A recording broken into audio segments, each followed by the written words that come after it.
Good evening, everyone. Welcome once again to Randall R. Sadler Stadium as we get set for Quakers baseball on this Tuesday evening, a rare Tuesday contest for the Quakers and a 6 o'clock start time as well, as they'll be hosting the Quakers of Wilmington. Earlham coming in at 5-1 following their three-game sweep over Olivet this past weekend.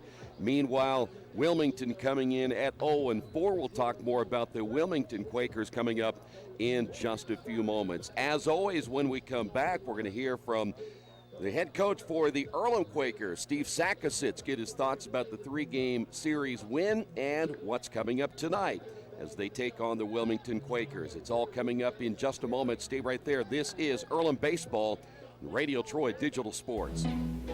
Indiana Farm Bureau Insurance knows you're good at fitting one more dish in an already full dishwasher. We're good at your insurance. Dad. You're good at pretending to be asleep. Dad. We're good at your insurance. Dad. Start with Indiana Farm Bureau Insurance and stop knocking on wood. Questions about your coverage in Wayne County? Call 765-962-9548 and ask for me, Kevin Shearer. Dargy Repair Service is family-owned and operated, and they work on every kind of vehicle and specialize in imports. You can count on Dargy to do repairs and service, big and small. Dargy does regular service to major repairs. They do everything for your car except bodywork and tires. Dargy is a certified TechNet professional auto service. Dargy Repair and Service, 1700 Northwest 11th Street in Richmond. For more information, give them a call at 935-2241. Steve, you have a kind of a midweek game here tonight on a Tuesday. You have a short turnaround time from the weekend. Go back and assess a little bit, if you don't mind, the three-game series sweep over Olivet, where I think you guys hit the ball well. Defensively, you played well. You mentioned the strikeouts were down. I just think overall a really good weekend. Yeah, anytime you can sweep a ball club, it's always a nice thing. Our goal is going to win every series, and we did that after winning the second game, and then coming out and sweeping them was something we wanted to work on because we could have done that against Case and weren't able to figure it out, and we did it yesterday or this weekend. So it was good to do that, and coming in with a little momentum coming into today against the team Wilmington, who's much improved. Hopefully we can, learn some things. We need to do a little better job. We kicked it a little bit too much this week. I think we kicked it 7 times, but we have a lot of talent. So I'd like to see some different guys tonight, as well as have some of our other guys who are going to be ready for this weekend, getting some ABs for us. Was the best part from a hitting standpoint. You got some key hits, but the one thing you did say last week after the series against Case is you wanted to cut down on the strikeouts. I think in Game 3 you only had 2 strikeouts, if I'm not mistaken, so at least you did that part. We did, and Case is one of the better pitching staffs in the country, so we know that. So the strikeout was part of the game because they're pretty good. Against Olivet, we need to make those adjustments. Against a team that's not as good on the mound, you need to make sure that you're able to take advantage of that, and I think we did against them. And then the same thing, we face a team tonight in Wilmington who's going to face a lefty that we've seen numerous times. Be ready against him. Get ready to move as well too. For us to be able to run a little bit. That's what we need to make sure we keep doing. Put pressure on the defense, and then when we're on defense, make the routine play. I was talking with Mark Jandro after the game the other day. Austin Hatfield as well. We were talking a little bit about just getting more comfortable at the plate and feeling better about these early at bats. Can you talk about their comfort level starting to maybe set in a little bit? Yeah, the more we get opportunities to face live pitching, the more comfortable our hitters are going to be. We've done more this year with the pitching machine, so we've gone more with some velocity and some breaking ball. That's really helped us when we face some pitching, be able to make adjustments quicker, as opposed to the only time we're seeing it is basically in a game. There's one thing about throwing BP, but another thing when you can have some velocity and our guys consistently see it. So we've done a good job of that, adding that to our practice. And, it sets a table with Mark. Mark gets on base. It really opens our lineup up. And I thought what the best thing from our weekend offensively was how 7, 8, 9 did this weekend compared to the last one. And if we can get, contribution from the bottom of the order and what we're going to get from the top of the order, it's going to be tough to get us out. And then you're starting to say, okay, is it similar to what we had in 2017? It's not. It's a totally different way we'd go about it. But that lineup was 1 through 9 tough outs, and that's what we want to have our guys. 1 through 9 tough out, where we're going to compete every single time. Yeah, you didn't get a hit every time, I'll tell you what, over the weekend, but a lot of times you hit the baseball pretty hard at people, too, and I know you talk about that as quality at bats. Yeah, just get on base. Find a way to get on base, and let's turn that lineup over so our offense can have a chance to score you, and let's run. And our guys did that 7 through 9. Let's just see what we do again tonight. I know the batting average, if I'm not mistaken, was .224 going in after the Case Western series. It's up to .275 in that area, so that kind of gives you an idea. I think you had at least 12 hits in all 3 games, or 10 or 12 hits. That kind of gives you an idea. These guys felt pretty good. They did. And, when you look at this point, 6 games into our season last year and this year, we hit 275 as well at this point. However, we didn't face Case last year, and the big thing I'm seeing is our extra base hits. We have 21 extra base hits compared to 10 extra base hits last year. So we've definitely done a better job of driving the baseball. I think we're a little bit stronger, as I kind of told you before, and we're really kind of seeing that results-wise. Now, with the wind the way the thing's blowing today, who knows where the baseball's going to go. We just got to limit the free bases we give up, because the solo shots are going to beat us. 2- and 3-run home runs, they can. Hey, I got to ask you, Joey was named the pitcher of the week in the conference. Great honor for him. Had a great outing. I know he was sick last week, as we talked about. For him to come out and get that honor is a really big deal for him and the team. Yeah, no, he's a competitor. I'm proud of any of our guy that gets the recognition from the conference, and a guy like that who works hard and who wants it and who's a leader. I was really proud to see Joey get that, and I expect him and other guys in our team to be able to be achieving those awards, week in and week out with the talent that we have on here. It's a competition. He was the first one to get one. Now it's who's going to be the next guy. All right, today you get a Wilmington team, as you mentioned. They did struggle a little bit last year. It's been a while since they've had a winning campaign, but they come in here. I know they have struggled in the hitting department so far this year, but what do you expect out of today's game? They're going to compete. I mean, they're a team that's not just going to roll up in here and put the jersey on and expect to lose. They're looking to make progress in their program, and we expect them to come out and give us a tough fight. They're coached to a different way they were coached before, and I expect them to come out here, and we've had some success against them here in the past, and I expect us to try to do that again. But I think they're going to do whatever they can to stop that. Talk about the pitching side tonight. What are you planning on doing? We're going to go with Aiden Telerik tonight. He's a guy that pitched in weekend 1 against Case out of the bullpen. He got a start a few times last year as a freshman, but he's really done a good job of what we think could be one of our options for our number 4, which is one of our conference guys. So we're excited to see him. He's a guy that's going to be in the zone, not overpowering stuff, but he's going to hopefully fill up the strike zone. And then we've got all the guys that we have in the back end of our bullpen available today for us. So, hopefully he can give us, 5, 6 solid ones, and then we can see what we can get from the rest of the guys. Yeah, as you said, with the wind blowing the way it is, he'll really have to keep it down in the strike zone, won't he? Yeah, and that's how we pitch every single time. It's not like we're trying to change that because of the way the wind's blowing today. If we can hammer the zone and get ahead of guys, they're going to have weak contact, and weak contact's not going to beat you. It's when you give them the free base, and then they get opportunities from there. So I'm excited to see our guys compete. I'm excited Aiden to get an opportunity to start tonight. All right, Coach, good luck today. Thanks a lot, Troy. Since 1994, Beach Automotive has provided motorists in the Richmond area with the most comprehensive auto repair services that include general services, car and truck care, alignment, brakes, tires, engine, transmission, and more. Their goal is simple: to offer the best services available at affordable prices to get you back on the road in no time. For a high-performance vehicle, trust Beach Automotive. To learn more, give them a call at 765-966-8181. Beach Automotive, 110 East Main Street, Richmond. Back once again here at Randall R. Sadler Stadium. Let's go to our public address announcers. We get set for today's matchup. Here are the starting lineups. Good evening, baseball fans. Welcome to Randall R. Sadler Stadium for today's contest between the visiting Wilmington College Quakers and your Earlham College Quakers. Now let's meet the starters for tonight's contest. First for the visiting Quakers of Wilmington. Leading off, in right field, number 8, Owen Bauman. Batting second, the second baseman, number 9, Gavin Perkins. Batting third, the first baseman, number 44, Caleb Scott. In the cleanup spot, the designated hitter, number 34, Luke Kleindl. Hitting fifth, number 22, playing third base, Nick Silvas. Hitting sixth, the left fielder, number 35, Moses Garza. Batting seventh, the center fielder, number 27, Joe Leggin. Hitting eighth, playing shortstop, number 6, Austin Turner.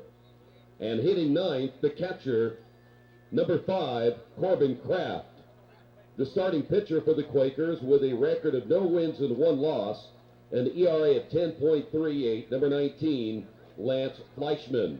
And the head coach for the Quakers, Tony Vittorio.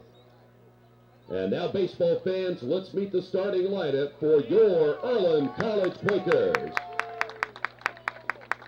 Leading off, the second baseman, number 1, Mark Jandro. Batting second, the center fielder, number 33, Isaiah Shake. Hitting third, the third baseman, number 7, Danny Dopp. The cleanup hitter at first base, number 17, Austin Hatfield.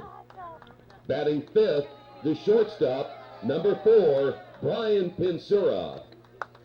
Batting sixth, the right fielder, number 31, Jordan Cooterer.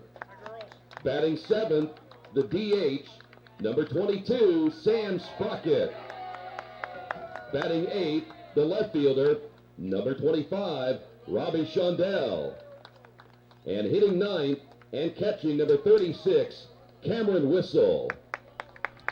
Starting on the mound for the Quakers with a record of 1 win, no losses, an ERA of 0.00, number 37, Aiden Talarik.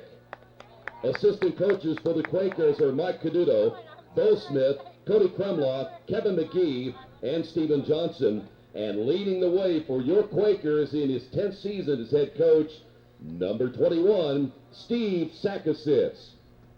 Umpires for today's contest are Brad Donathan and D.W. Brown. Ladies and gentlemen, playing the national anthem at the beginning of an athletic competition is a tradition that shows respect for those who have served to protect our nation and the rights to liberty and freedom that we enjoy. Each collegiate member of the Heartland Collegiate Athletic Conference respects the differing beliefs and values of individual members of our campus learning communities, and we ask that you join us now in honoring that service and respecting the rights and beliefs of all who are gathered here today. At this time, please rise, remove your hats, as we honor America with the playing of our national anthem.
Baseball fans, don't forget that Earlham College and the NCAA promote good sportsmanship by student athletes, coaches, and fans, and we request your cooperation in supporting the student athletes and officials in a positive manner. Profanity, derogatory comments, or other intimidating actions directed at the athletes, officials, team representatives, or other fans will not be tolerated and are grounds for removal. Also, the consumption or use of alcoholic beverages or tobacco products is prohibited. Thank you. Aiden Talarik will get the start tonight for the Quakers, and he's only thrown 3 innings in that opening series against Case Western Reserve, so they're anxious to kind of see what he can do tonight in a more perhaps extended innings pitched series here this evening. So they're going to let him go as long as he can tonight against a Wilmington baseball team that's off to an 0-4 start. They have really struggled in their first 3 games, especially in the hitting department, only hitting at 197. Their on-base percentage coming into this one tonight also at just 288. Their slugging percentage at 247. They've only managed to score 7 runs in their first 4 games. They're averaging less than 2 runs per ball game. They have given up 30 runs in those first 4 games, only 23 hits, 2 stolen bases, and 4 extra base hits. Earlham took all 3 games in their 3-game set last year. It was a 4-2-9-1 and 16-6 3-game sweep. And when you look at Kyle Gorman last year in that first game, went 9 innings, gave up just 6 hits and 5 strikeouts. I don't think we'll see him tonight with Talar getting the start. Walter Talcott had 15 strikeouts in game number 2. So Owen Bauman will lead things off, and we are ready to get this one started. Leading things off for Wilmington, the right fielder, number 8, Owen Bauman. So Bauman will lead it off. He's only had 2 at-bats so far this season, so he gets the start tonight as Telerik set to throw, and our official game time start is at 6:03, and he fouls the first pitch away. No balls and 1 strike. Earlham 5-1. Wilmington at 0-4 coming in. Talar gets the sign. We'll set the defense for you in a moment. That pitch caught the outside corner for strike 2. Whistle behind the plate. Hatfield's at first. Gendreau at second. Pensura back in the lineup at shortstop. Danny Dopp at third with Shondell, Shake, and in right field as time is called. In right field for the Quakers will be Jordan Kuterer. Bauman back in, left-handed hitter. No balls and 2 strikes. The wind and the pitch on the way, popped him up, and that will go out of play to our left. Wind has really been blowing hard this afternoon. It's blowing straight out center field. That'll probably calm down once the sun goes down here, but if you're a hitter right now, you'd love to get a shot at getting a couple of at-bats early while the wind is going, because if it does, it will carry out, especially for a left-handed hitter like Owen Bauman. Will stand, no balls and 2 strikes. Here's the pitch on the way, and got him swinging. The tag laid on, but an opening strikeout. There's 1 away. Good start for Telerik, and that'll bring up now Gavin Perkins. Now batting, the second baseman, number 9, Gavin Perkins. Perkins hitting 200. He has an RBI on the season. So 1 away here in the top half of inning number 1, and that pitch is outside, 1-0. Quakers play tonight, have a few days before they welcome in Kalamazoo coming up this weekend for another 3-game series. The 1-0 pitch on the way is off the end of the bat, foul. And that'll even the count of 1 ball and 1 strike.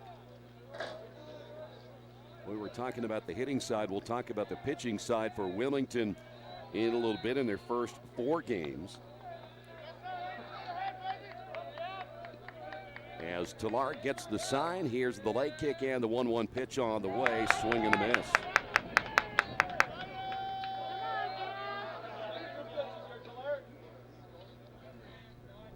This is a game where the Quakers may get more players in as it goes along. They still trying to find a couple of guys here and there that they can count on as that pitch is high and outside. 2 balls and 2 strikes. They're looking for some guys that can help fill a gap here or there. They played without Pensura all weekend long. Good to have him back in the lineup. Some players really able to fill in some of the holes they had. There's a swing and a miss, and another strikeout for Telerik. And there's 2 away, and that'll bring up Caleb Scott. Now batting, the first baseman, number 44, Caleb Scott. So back-to-back strikeouts. And 2 quick outs now for Aiden Telerik.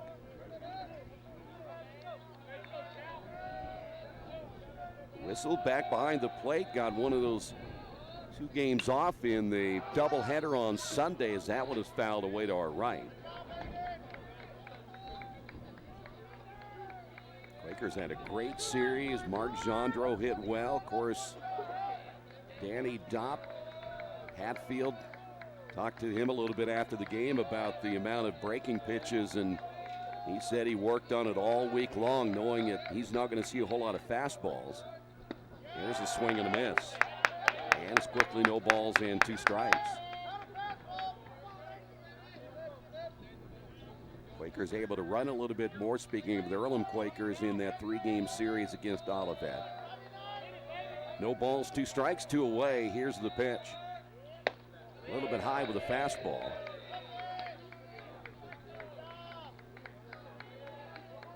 Quakers still trying to, from a standpoint, starting pitching, of course, the HCAC Pitcher of the Week, Joey Gerbis.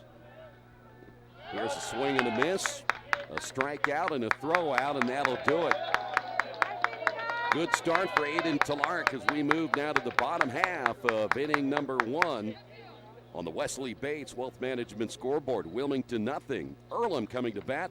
This is Earlham Baseball and Radio Troy Digital Sports. Big Boys Pizza is now open in Richmond, located at 1015 East Main Street, next door to the Civic Theater. The menu has great sandwiches, pasta, salads, and of course, pizza. Come dine in, carry out, or have your food delivered day or night, at home or at the office. Other locations are in Connorsville and Brookville. Bring in a sports ticket after any game and receive 10% off your purchase. Ticket must be dated for the same day as your purchase. Dine in, take out, or delivery. Big Boys Pizza.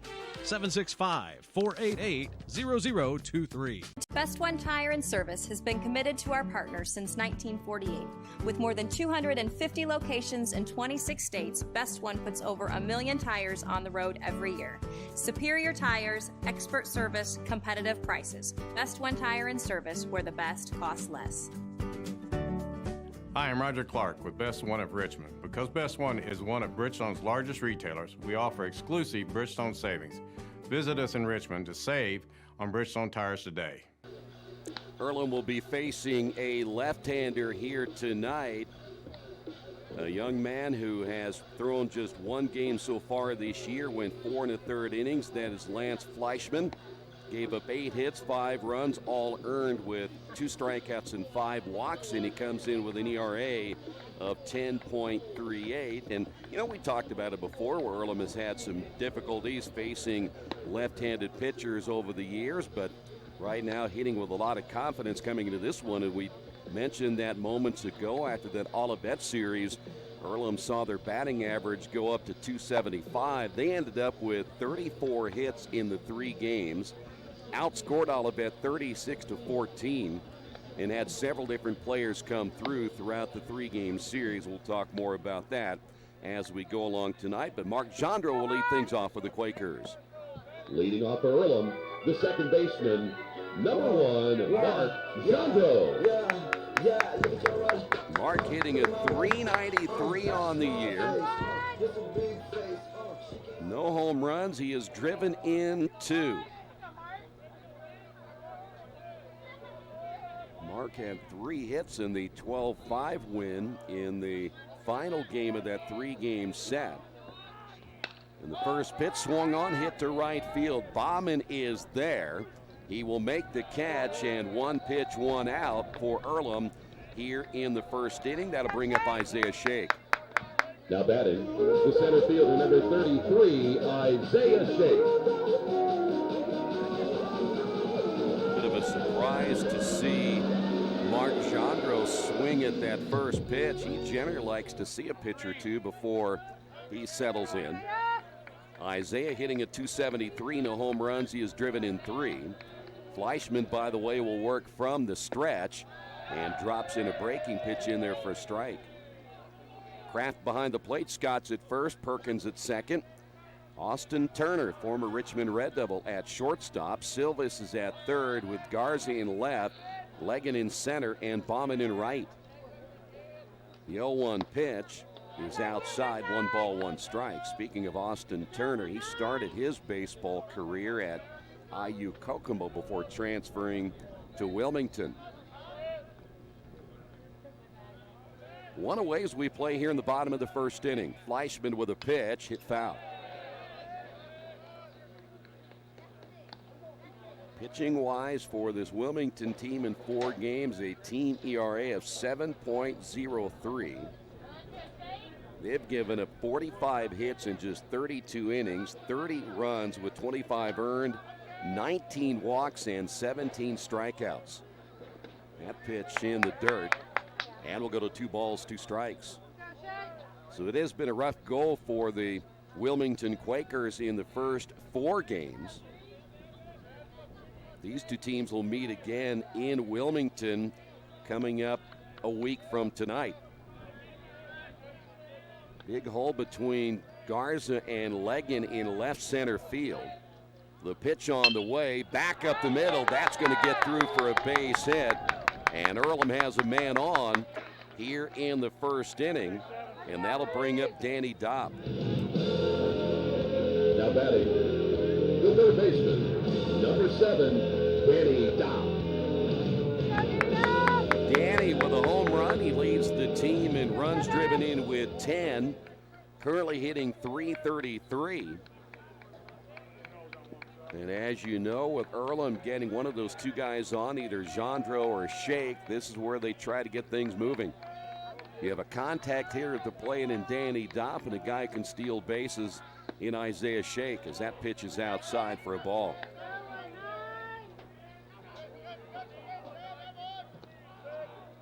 Good start for Danny Dopp on this young baseball season. Danny had 4 runs driven in the first game Sunday as that pitch falls in for a strike. Quakers the 12-0 victory, wrapping out 11 hits. First 2 games, they got out to a great start in both of those contests. They did fall behind Olivet in the 3rd game early as the throw to first. Windy night here tonight. The sunshine came out this afternoon. We're back into the clouds as we start heading toward the sunset here tonight. Things will get a little bit cooler with that wind the way it is blowing. Fleischman gets the sign again from Kraft. Here's the pitch, and it misses high and outside. And the count goes to 2 balls and a strike.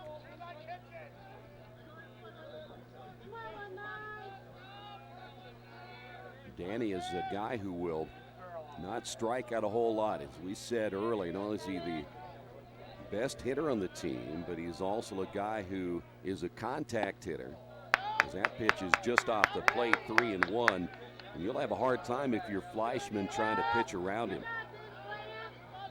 See if the Earlham Quakers now will send Isaiah Shake with a count of 3-1.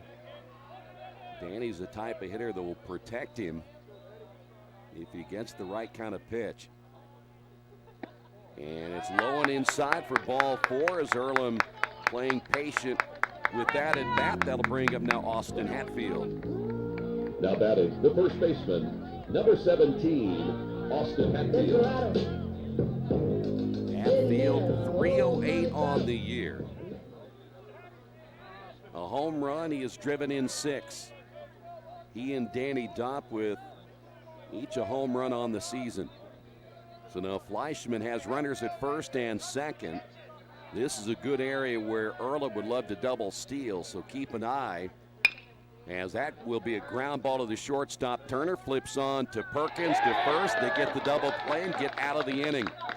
So much for the ability to get the double steal. That's going to do it for Earlham in the bottom half of inning number 2. On the Wesley Bates Wealth Management scoreboard, no score. This is Earlham Baseball and Radio Troy Digital Sports. Kate's Cages is the #1 indoor training facility for baseball and softball in Richmond by far. With top flight instructors, you will learn how to play the game the right way. Everything from pitching, hitting, catching, and fielding. Kate's Cages will also have the opportunity to participate in triple play fall ball, the softball academy, individual and team camps, and individual private workouts. Kate's Cages Baseball and Softball Indoor Training Facility, 1366 Rose City Boulevard. Call 993-2353 for more information.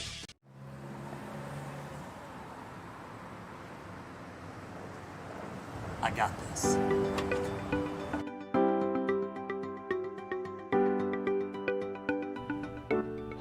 I got this.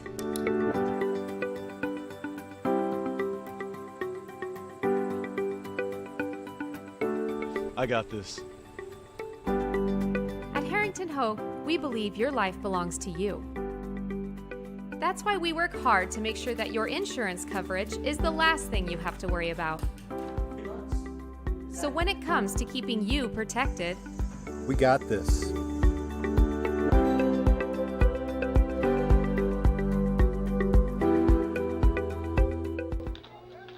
Back once again here at Randall R. Sadler Stadium. It'll be Luke Klein to lead things off, followed by Nick Silvis and Moses Garza. 3 strikeouts to begin the ball game for Aiden Talarik. Kleindl hitting at 300 on the year, rips this one into right field, driving the right fielder back, and making the catch will be Kuderer. But that one hit on a rope, and a nice play by Kuderer to catch up with it. 1 pitch, 1 out here in the second, and that'll bring up Nick Silvas. Now batting, the third baseman, number 22, Nick Silvas. Best hit ball so far of the night for Wilmington. Silvas hitting at 214. No home runs and no runs driven in. Boy, Kuderer, what a job he has done stepping in as a transfer. Here's a ground ball. Jandro scoops and throws in 2 pitches, 2 outs here in the second. And that'll bring up Moses Garza.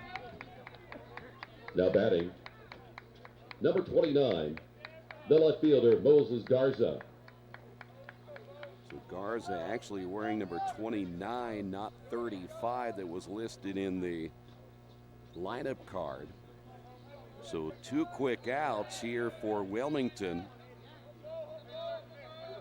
5 now retired in a row for Aiden Talarik, and the right-hander's first pitch in there for a strike against Garza, who's hitting at 154 with no home runs and 1 run driven in.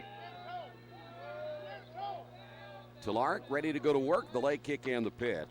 Hit well into left field. Shondell backs up on it, makes the catch, and that ball did not carry at all. We will head now to the bottom half of inning number 2. A very easy inning for Aiden Talarik and the Earlham Quakers. After 1.5, no score. This is Earlham Baseball on Radio Troy Digital Sports. At First Bank Richmond, we provide you with an excellent banking experience. Whether it's personal checking, savings, mortgage loans, consumer loans, retail lending, or trust and investments, you can count on First Bank Richmond. First Bank Richmond has been serving the Richmond area since 1887. For more information, give them a call at 962-2581 or go to their website at firstbankrichmond.com.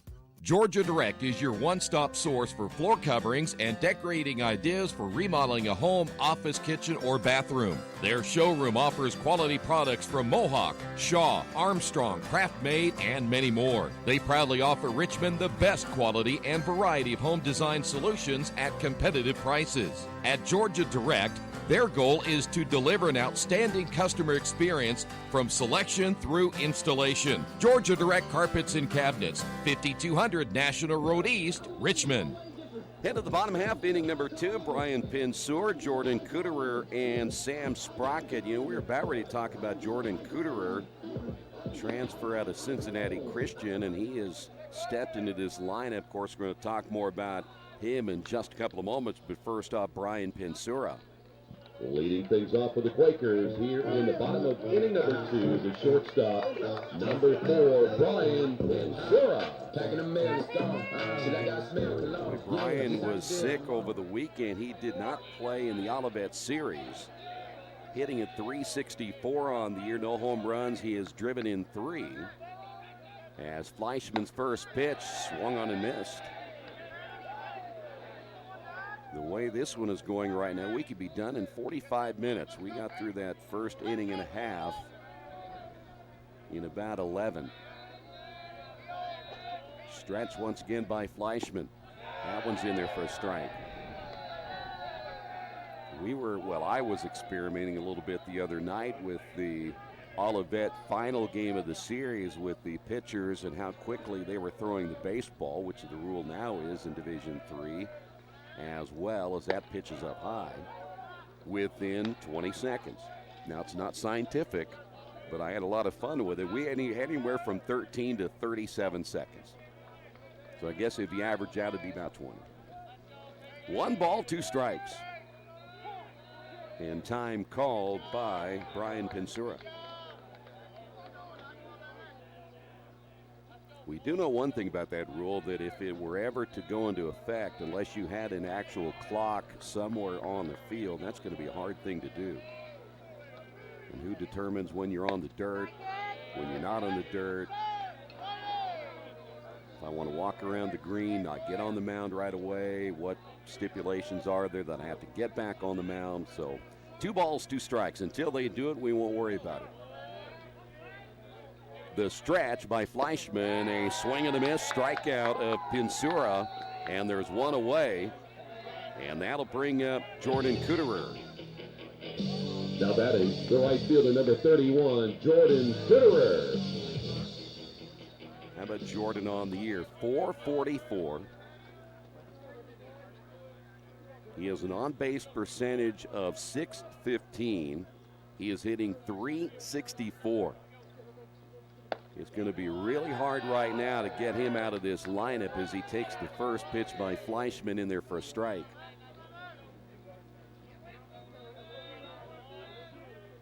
He simply stepped into this lineup and has done a fantastic job not only at the plate but defensively. The pitch is low.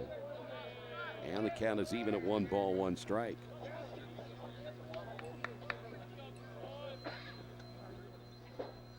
One away as we play here in the bottom of the second. They will play shift. In fact, Legan is shifted toward right field. Took something off the pitch and a swing and a miss. And the count is 1-2. Garza's off the line in left, and that means you've got some room between Garza and Legan in left and center. Kuderer back in. Fleischman's pitch is hit to right field. Coming over is Bauman. Also the center fielder, Legan dives, can't get to it. Extra bases now as Kuderer heads to third, and he'll be in with a triple as the ball gets away from the cutoff man. And a good start for Jordan Kuderer. And the Quakers of Earlham have a man at third base. And that'll bring up Sam Sprocket. Now batting, the designated hitter, number 22, Sam Sprocket. Good effort by Legan in center field.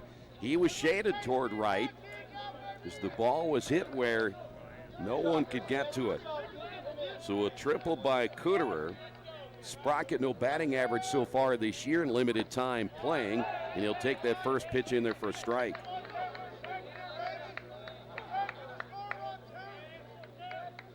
So now Earlham a chance to get on the board as the infield will play in. When your offense is struggling, you know you can't give up any runs if it's possible. This one hit into right field. That's going to fall in for a base hit, and Earlham leads it 1-0. So Earlham gets on the board first.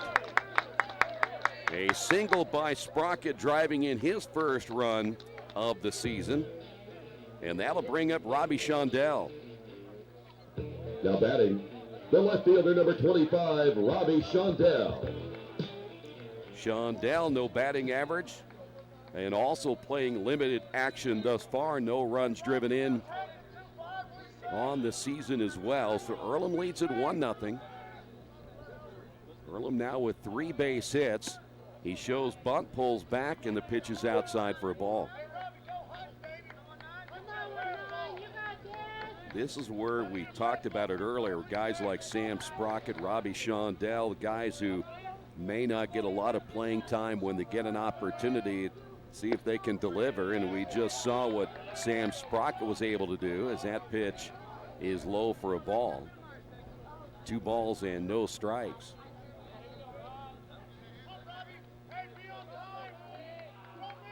Shondell back in. Fleischman will come set. The lead at first, and the pitch almost the same location as the last pitch, and it's quickly 3 balls, no strikes.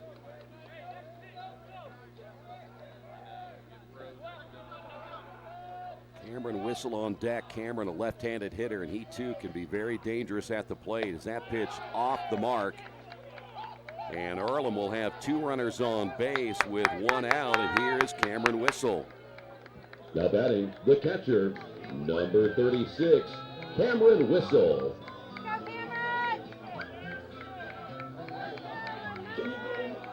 So now runners at first and second. I don't know, Avis Stewart's going to be here. We'd have brought another headset. He's called 2 state finals. Here's the pitch on the way. It's inside for a ball. You've called more than most.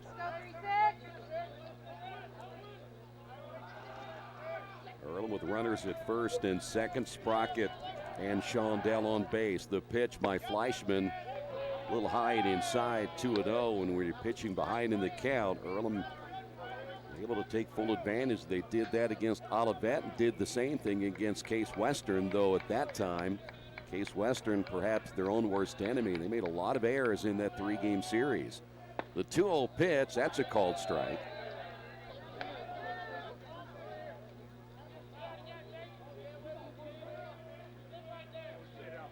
Earlham trying to add to a 1-0 lead as we play here in the bottom of inning number 2.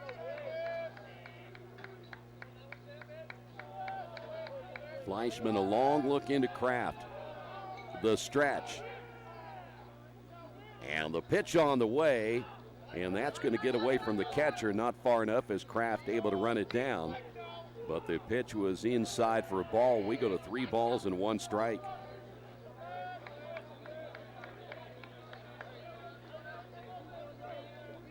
Corbin Kraft, just a freshman out of Trenton, Ohio. They're, speaking of the Earlham Quakers, hoping they can run against him a little bit tonight. Your 3-1 pitch, that's a called strike. 2 players from Richmond. We mentioned Austin Turner. Mason Brewer is part of that Red Devil team last year. He's on the Wilmington baseball team this year. So homecoming of sorts for those 2 young men. The stretch, and they'll turn and look both runners back. No throw to second. Perkins is going to stay right where he is at second base. That is Austin Turner playing behind the runner down at second, and Sam Sprocket. Fleischman will look into Kraft once again. Runners at first and second. 3 balls, 2 strikes. The pitch on the way, grounded to the right side. They'll get 1 right. Here's the first baseman. Scott steps on the bag as the runners will advance. So with 2 away, we'll head to the top of the order now, and Mark Jandro. Now batting, the second baseman, number 1, Mark Jandro. Yeah, look at your rush. Look at my rush. Aren't it? That's a small face. Runners hit second and third. She can't see my room in the hallway.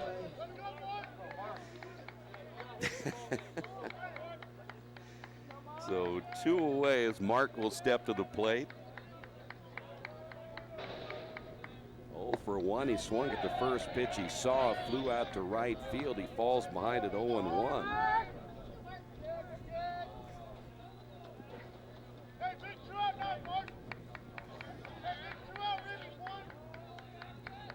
My agent is in here too. You're still going to be my agent? You will be? Pitch low and outside.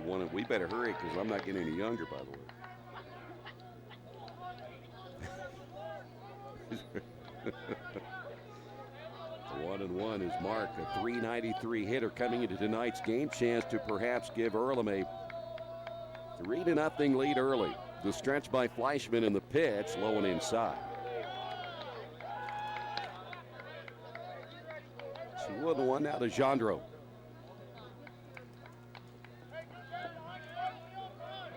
2 away here in the bottom half of the second as Earlham able to strike first. They have done that in the first 2 series on a pretty consistent basis, getting out in front as that pitch low and inside.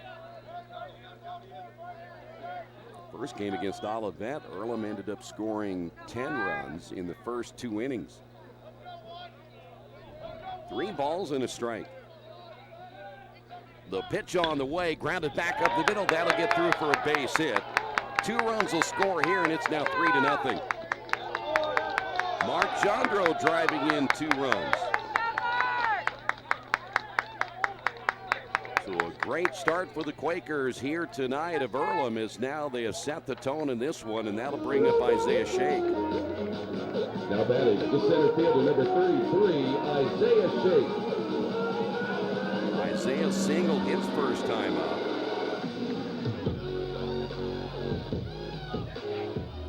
Now managing 4 base hits, 3 coming in this inning to go along with the 3 runs off the left-hander Fleischman. And now you got Mark Jandro at first base, another stolen base threat. The pitch. is in there for strike one.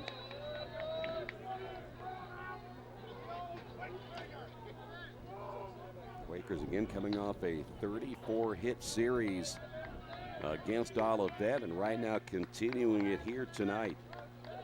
Fleischman gets the sign from Kraft and will toss to first, though a short lead by Mark.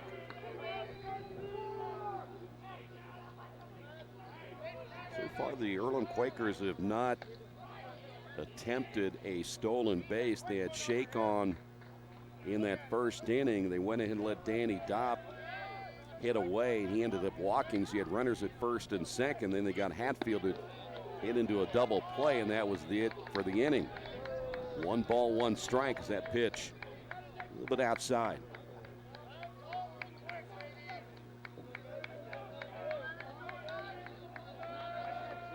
Fleischman gets the sign as he comes set. A quick pitch on the way, and that's going to be in there for a strike. A swing. Might have been foul tipped and held on, so we'll go to 1 and 2.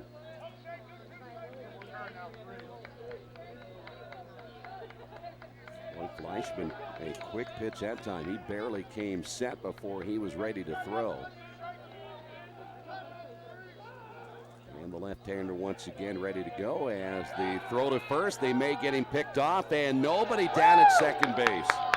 Mark Jandro will get the steal. Well, Perkins and Turner were both kind of just standing there, neither one able to get to the bag as Scott was set to throw. So now Earlham, another runner in scoring position here in the bottom of inning number 2. 2 away as Fleischman again will come set. There's another quick pitch. I'm a little bit surprised they're letting him do that. It's not a full second.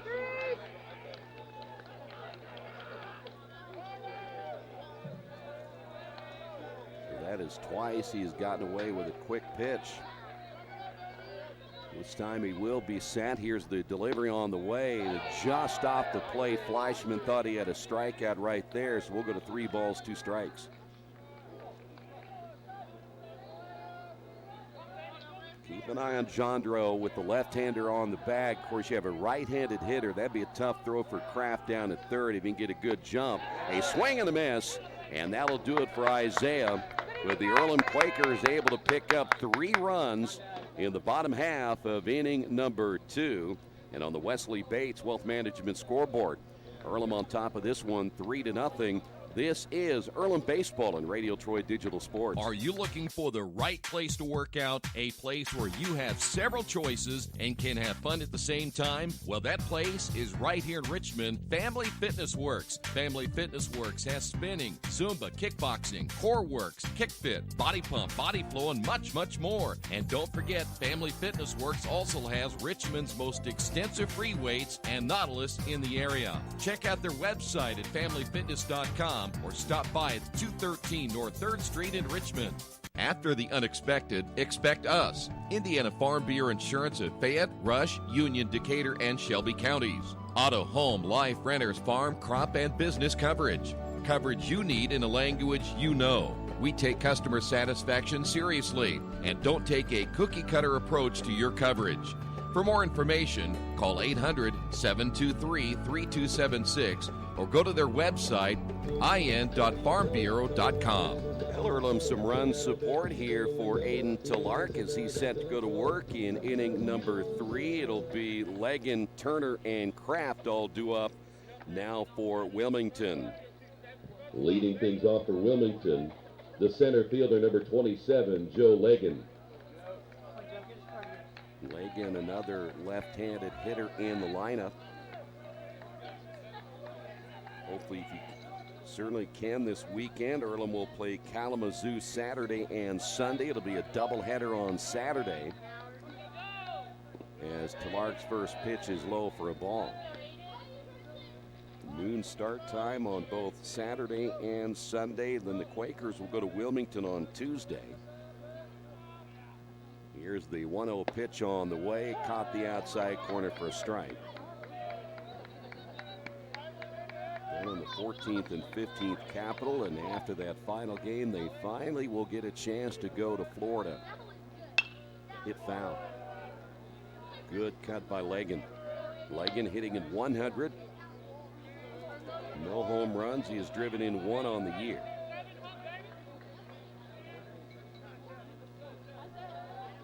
Clark shaking off a couple of signs there by Whistle. He'll set up on the outside corner of the plate. That will get by as that's a called strike. The throw down to first in time, so it will be a strikeout throw out. Good hustle by Whistle to get to the baseball. And with 1 away, that'll bring up Austin Turner. Now batting the shortstop, number 6, Austin Turner.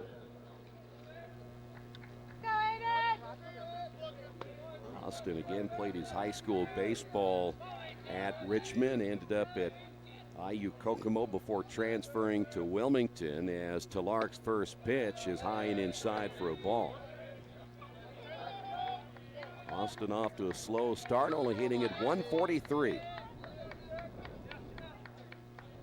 So far, Aiden has settled into the first 7 he has set down as the bunt, and that'll go foul.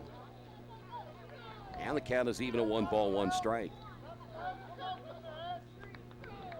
Talark right now battling for that number 4 spot, which would be huge for Aiden to be in the mix against teams in the Heartland Collegiate Athletic Conference when the conference season begins. We're officially 25 days away from the first conference game. Ground ball to the shortstop, Pinsura.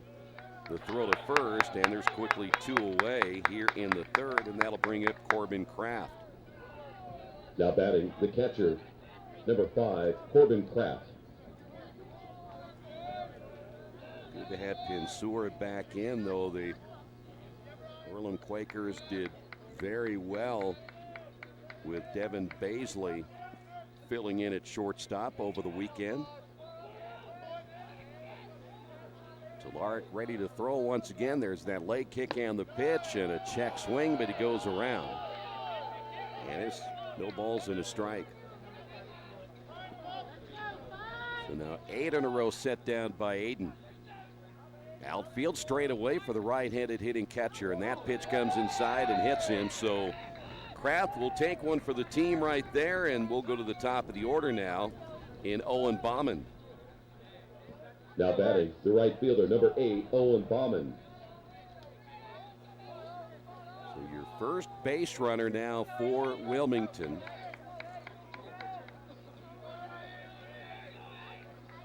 Talark trying to bring that pitch inside, got too far high and tight, so now he'll work from the stretch for the first time. The pitch to the leadoff hitters in there for a strike.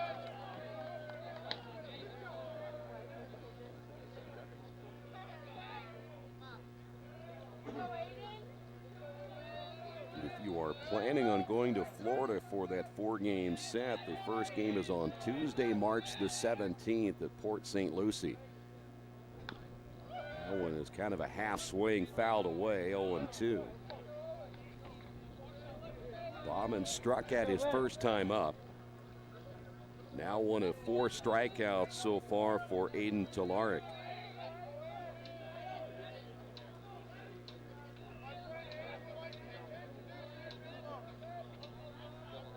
Talark will come set, short lead at first. Here's the pitch. And got him swinging, and that'll do it for Wilmington here in the top of the 3rd inning. They will leave a man on the Wesley Bates Wealth Management scoreboard. Earlham on top of this one, 3-0. This is Earlham Baseball and Radio Troy Digital Sports. For the past 35 years, Van Vliet Insurance has built a reputation of bringing a personal touch. That's because at Van Vliet, it's all about you, your needs, your life, and our town. Along with providing quality coverage to individuals, families, and local businesses, we're proud of our community and the opportunity we have to protect your future within it. Van Vliet Insurance, an Erie Insurance representative. Hometown professionals at work for you. Hey, this is Steve, and out at Jiffy Lube the other day, a customer came in and said, Steve, this was my 100th oil change on this car, and you've done them all. Hi, my name is George Farrell, and I've been coming to Jiffy Lube for over 14 years. I recently just had my 100th oil change. I'd like to thank Steve Funkhauser and his staff for the great service that they've provided me over the years. Thank you to all, and I would recommend anyone to come to Jiffy Lube to get their car serviced.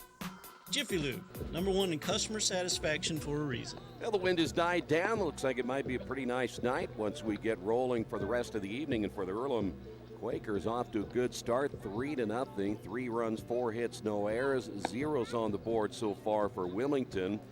And to lead things off for Earlham, it'll be Danny Dopp, followed by Austin Hatfield and Brian Pinsura. Leading things off for the Quakers here in the bottom of the third. The third baseman, number 7, Danny Dopp. Danny walked his only time up, was part of that double play. Austin Hatfield in that 6-4-3 twin killing. So Danny, another look at Fleischman, the left-hander, will come set, and the pitch, and it's low and outside, ball 1. Danny leads the team in runs driven in with 10 in the first 6 games. The stretch and the pitch, grounded to the shortstop. Turner bobbles it and has a hard time getting it out of his glove, and that may be an error on Turner. So there is our first error of the ball game. And that'll bring up Austin Hatfield. Now batting, the first baseman, number 17, Austin Hatfield. Austin again, the double play, 0 for 1 tonight. Now it's Danny Dopp again at first base. Let's see if the Earlham Quakers will try to run right here with Danny. The stretch by Fleischman. The pitch is high and outside, 1-0.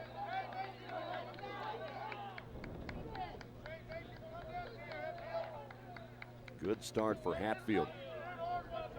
He has seen his steady diet of breaking pitches, like that one right there, but it misses low. And the count 2-0. He may have seen on that last pitch, it was out of the strike zone, only the third fastball he's seen all season long. He just does not get many. Scouting report really is just keep feeding and breaking pitches. And this one hit high in the air into center field. Legan is coming in, will make the catch, and there's one away, and that'll bring up Brian Pinsura. Now batting, the shortstop, number 4, Brian Pinsura. He struck out in the second inning.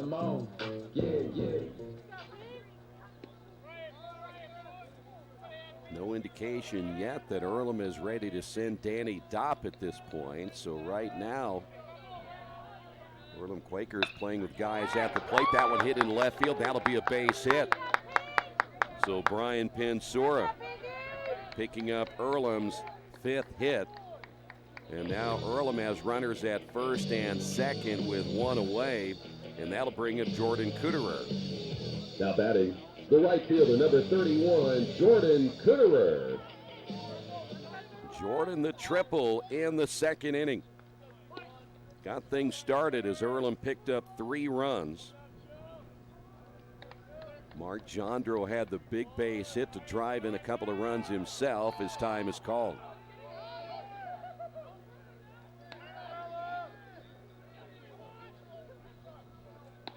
So Earlham, like they did in the second inning, getting runners on base, putting Fleischman as now the runners will take off. The throw to third, and he is safe. A double steal as Danny Dopp called safe at third. Brian Pinsura at second base. And now Earlham has runners at second and third, 1 ball and no strikes. As Jordan Kuderer a chance to drive in a couple of runs right here.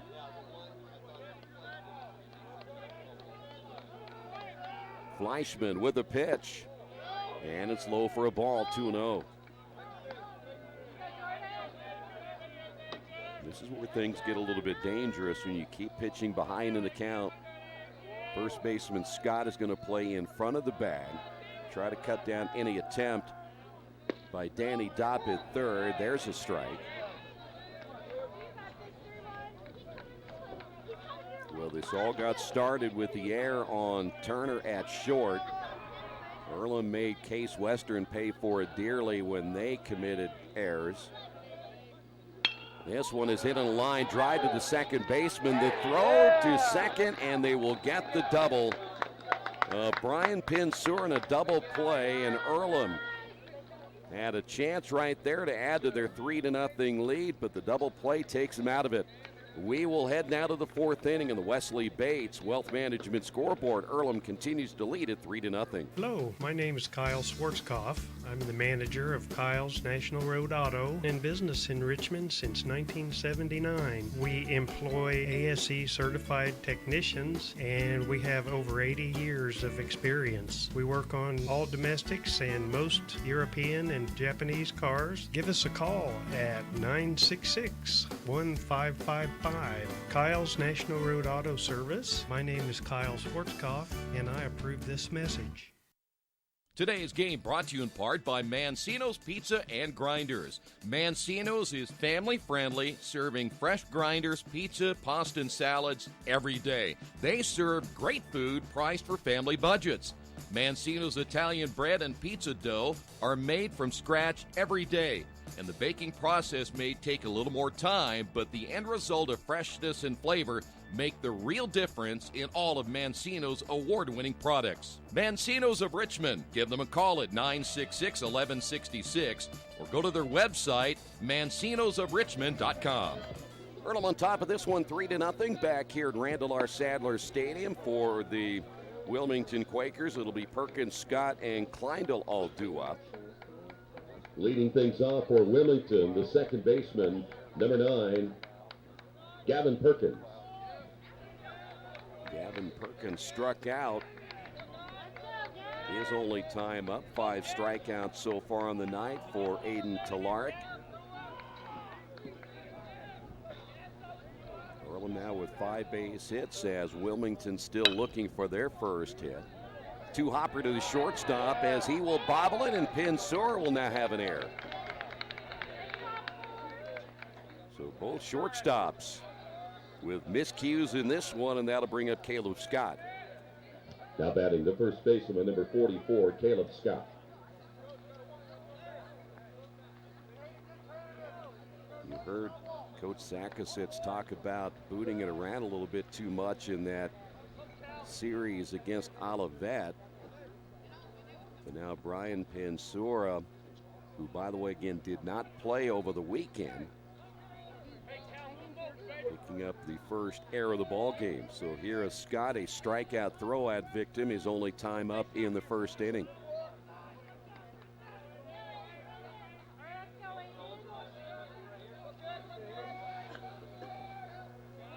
So let's see how Aiden will respond here. Talark checks the runner at first, will come set, and the pitch. Low and outside, ball 1.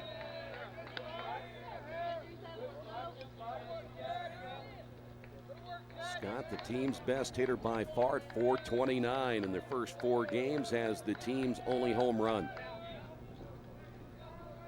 Talark with the 1-0 pitch, runner takes off. The throw down by Whistle. Is it in time? Yes, they'll get the runner. Nice throw by Whistle.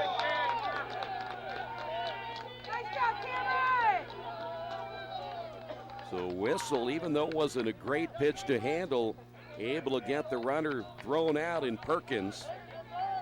It is 2 balls and no strikes now to Scott.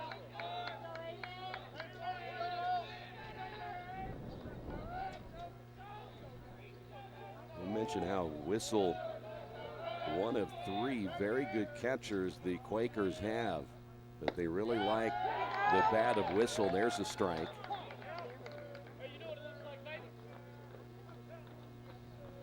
Whistle out to talk to Aiden.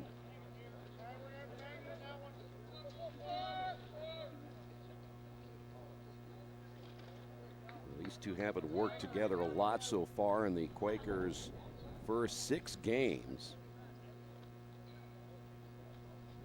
meeting won't go on much longer as you see the home plate umpire going out to break it up, and now we're ready to go. 2 balls, 1 strike, 1 away. Wilmington trying to run and make something happen. That's what happens when your team is hitting as poorly as they are. At 197 coming in, trying to produce some runs. That's why they played their infield in early. This one hit into right field as Cooterer may have lost it in the lights as he will reach down, and that one will fall in for a base hit. He started back on the baseball, and then by the time he located it was too late, and there's your first hit of the night for Wilmington, and that'll bring up Luke Kleindl. Now batting the designated hitter, number 34, Luke Kleindl. So Caleb Scott continuing his hot hitting early. Kleindl hitting at 300 with a run driven in coming into the ball game. He's 0 for 1 as he lined out to Cooterer in right field.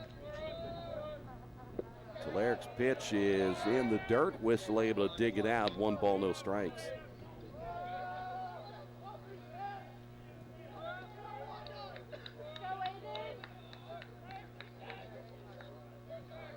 Scott will not be a stolen base threat. I would assume he wouldn't be at first base. They do not run a lot. The stretch by Talaric. Not a big lead. They'll just throw over to make sure they let him know that they are thinking about him. But again, Scott's a big fella. I don't think after watching Perkins get thrown out that he's going to try to steal a base right here. Talaric checks the runner at first, will come set. The pitch on the way, hit foul, and a good cut by Kleindl.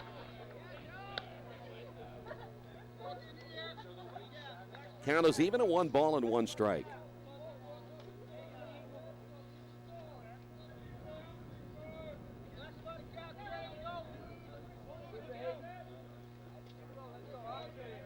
Time called again, either at the plate or it was Talaric. But now Kleindl back in. Talaric will get the sign from Whistle. Here's your 1-1 pitch on the way, low and outside. Scott's going to take off right here. The throw down, and did they get him? Yes. So Scott will be thrown out as well. 2 balls and a strike. Now with 2 away, and Whistle throwing out back-to-back runners. And I think that Scott, he'll look back on that and wonder why. He got kind of a late jump right there. Maybe thought that ball got by Whistle. So now 2 balls and a strike to Kleindl. And now Talaric back from the windup, and the pitch is low and inside. 2 balls, 2 strikes.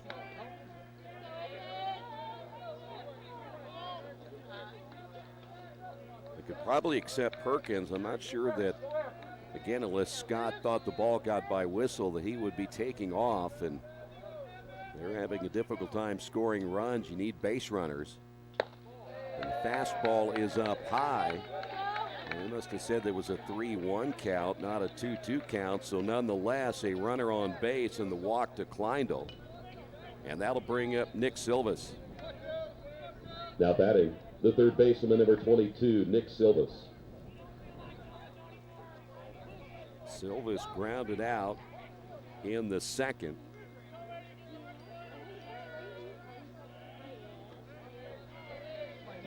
He is off to a slow start at 214 on the season.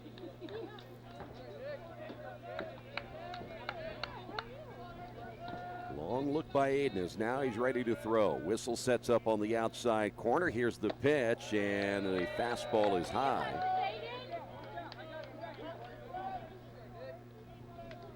So right now, Wilmington running themselves out of this 4th inning. They had a runner on first with Perkins. Scott able to get on base, and now Kleindl. Will Kleindl attempt to steal second base? He has a short lead at first. Talaric's pitch on the way, popped up foul. And the count is even at 1 ball and 1 strike.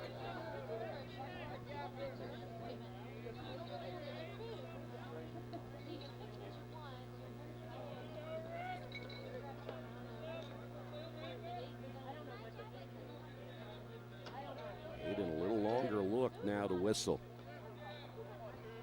Silvas will stay in. Here's the pitch.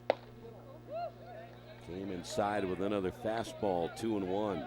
This by far the longest inning now for Aiden Talarik.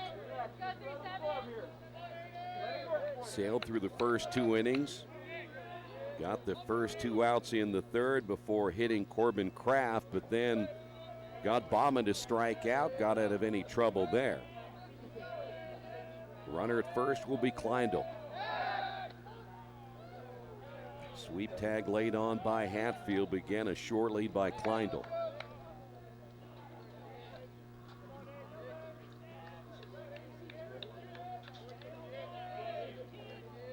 Silva's back in. Talarik now gets the sign from Whistle. They'll check the runner at first. He'll come set, and the pitch. Misses low and outside, 3-1. For Aiden, that might be the first 3-ball count he had up until Kleindl reached the plate. So you've had back-to-back 3-ball counts. And before that, the most he had was against Caleb Scott when he had a 2-1 count. Here's the 3-1 pitch on the way on the outside corner. Nice pitch. So we will go to 3-2 now for Silvas.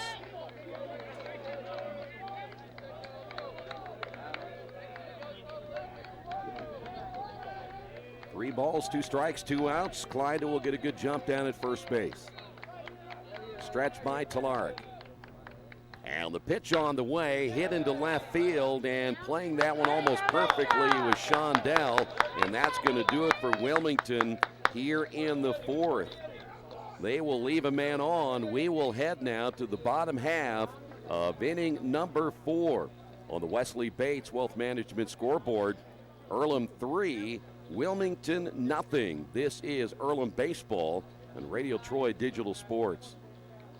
Hey, if you're looking for a great place to dine, how about Little Sheba's? Come join them in Richmond at 175 Fort Wayne Avenue and grab one of their gourmet pizzas, a deluxe sandwich, steak or fresh salad, and an ice-cold beer or your favorite wine. Featuring live music every Tuesday, Friday, and Saturday, and more in their smoke-free environment. You can get a 10% discount with a valid student ID. It's better than being home. For more information about Little Sheba's, give them a call at 962-2999.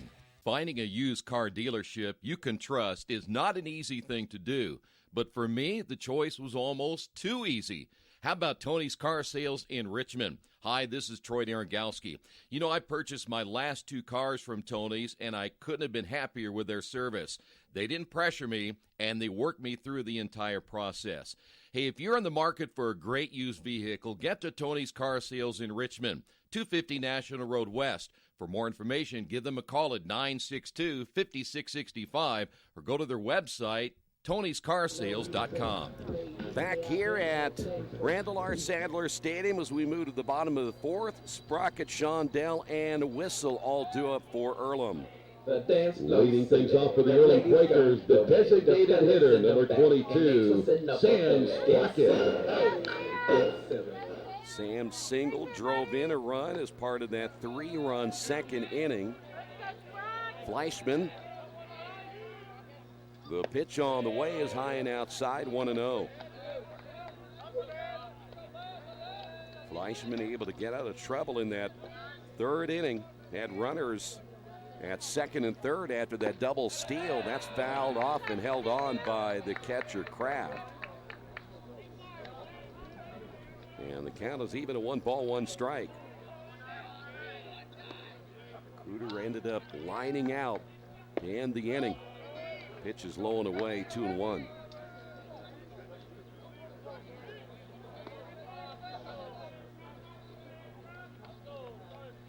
So far, 5 base hits.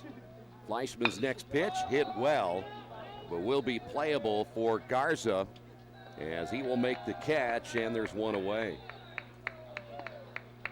That'll bring up Robbie Shondell. Now batting, the left fielder, number 25, Robbie Shondell. So Sam Sprocket now 1 for 2. Shondell walked and scored in the second. Fleischman's pitch is bunted in front of the plate. They'll call that a foul ball. A call made immediately by the home plate umpire, which,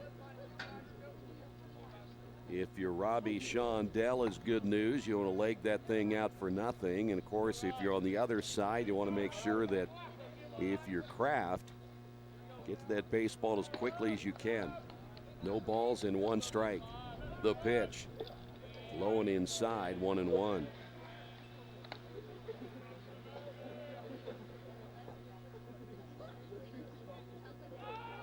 Earlham has 3 stolen bases here tonight. Fleischman gets the sign, the pitch on the way, check swing, and that'll go foul. I was watching that again. That was another very quick pitch that time by Fleischman.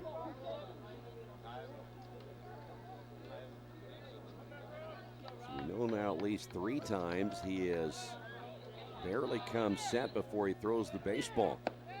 Swing and a miss, and there's 2 away. And that'll bring up Cameron Whistle. Now batting, the catcher, number 36, Cameron Whistle.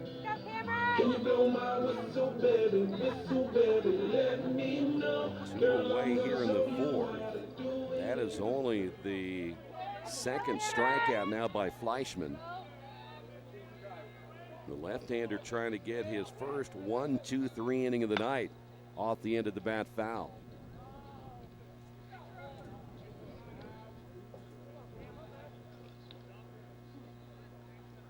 The Earlham women's lacrosse team is in action tonight. If we get a score on that, we will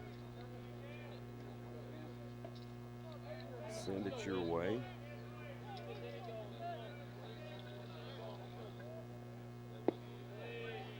Pitch low and outside.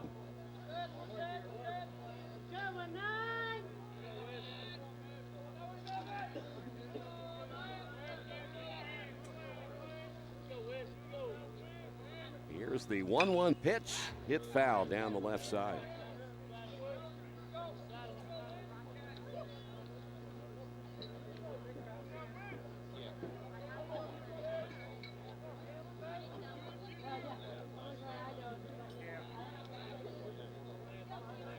Two away here, the bottom of inning number 4. Cameron grounded out back in the 2nd.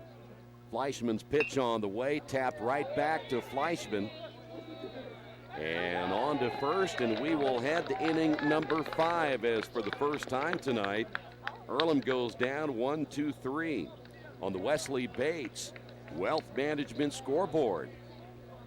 Earlham on top of this one, 3-0. New Vision Sports is a program that will focus on the training and improvement of the serious-minded athlete. It includes all ages and skill levels. They'll create a customized workout plan to provide an ongoing motivation and support program that'll help you achieve your training goals. There are 3 reasons to train with New Vision Sports: variety, specificity, and accountability. New Vision Sports. Give them a call at 977-5831. Go to their website, newvisionsports.com. That's New Vision Sports with a Z. As an internet service provider, Parallax Systems offers reliable residential high-speed internet service and business service. With a fiber backbone reaching over 150 miles, we have created a multifaceted delivery system. Our dark fiber leasing has proved beneficial to public and private sectors alike. Parallax serves Wayne County and surrounding areas. Parallax Systems, when speed matters, a division of Richmond Power and Light. The Earlham women's lacrosse team on top of their contest 1-0 as they're basically just underway within the last 7 minutes or so. Right here, 3-0. Earlham on top as we will head to inning number 5. Garza, Legan, and Turner all due up. Earlham 3 runs, 5 hits, and 1 error. Tonight, Wilmington no runs, 1 hit, and 1 error. Earlham trying to move to 6-1 on the season before they return to action Saturday against Kalamazoo and more non-conference play. And here is Moses Garza. Leading things off for Wilmington, the left fielder, number 29, Moses Garza. Moses Garza is 0 for 1, lined out his only time up.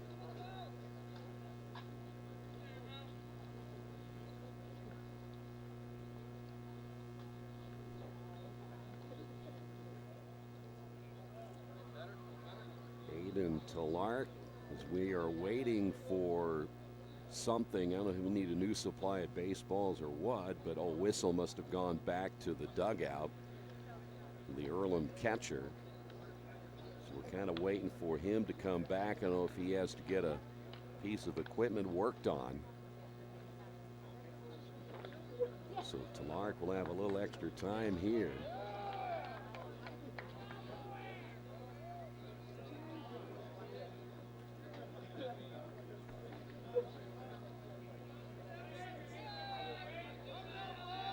A little high school basketball here too. It is sectional time in Indiana, boys sectional, and the game that we're kind of tuning into with Avis here is 21-20, and they're almost over.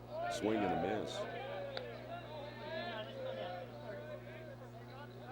Yeah, and those are two pretty good programs, Fishers and Zionsville, and they're 21-20 late in the fourth. That's amazing. No balls and a strike to Garza. Talark's next pitch on the way.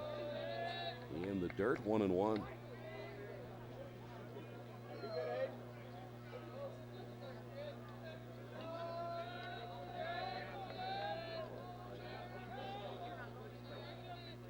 Long look this time to Whistle as the right-hander's pitch. This one hit into left center field. Coming on and making the sliding catch is Isaiah Shake. And right now, the defensive player of the game belonging to Isaiah. There's one away. And that'll bring up Joe Legan. Now batting the center fielder, number 27, Joe Legan. So great play. He had to cover a long piece of real estate there just to get that ball hit by Garza. Legan, a strikeout throwout victim in the third, 0 for 1 tonight against Talark. That one swung on and missed. I'm still not quite sure if Cameron Whistle had something wrong with his catcher's mitt or not, but he had a hard time ringing that one in, and he went to the dugout for quite a bit of time. That's hit foul. No balls and 2 strikes.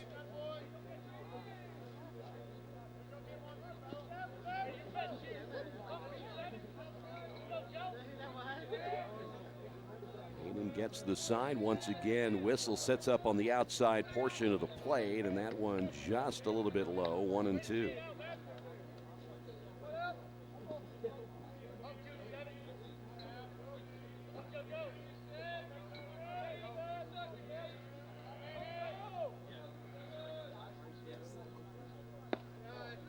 Pitch misses low and inside. 2 balls, 2 strikes. One away as we play here in the 5th. Earlham's outfield stays straight away for the left-handed hitting Joe Legan. Here's the break-even pitch on the way, grounded to the right side. That'll get through. Second base hit now for Wilmington. And that'll bring up Austin Turner. Now batting the shortstop, number 6, Austin Turner.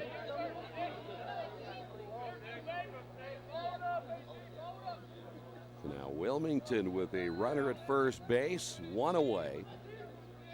Turner's 0 for 1.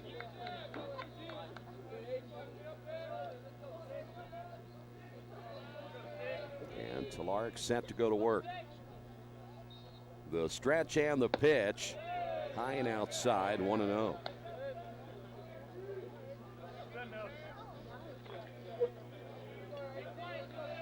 Came in hitting at 143. Still looking for his first run driven in.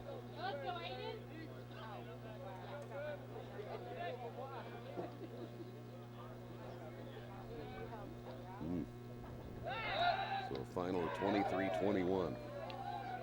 How much they pay to get into that game? $6.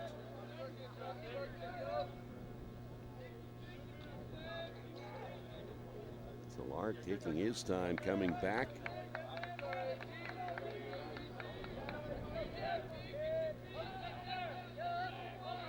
The stretch by Aiden. Runner at first, Legan jumping off the base as that pitch falls in for a strike. And the count is even at 1-1.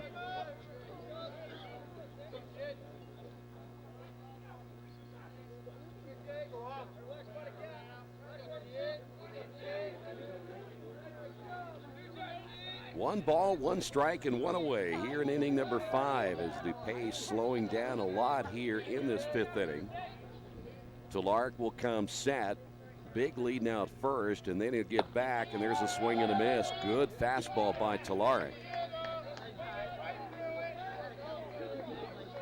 And now Austin behind at 1 ball, 2 strikes.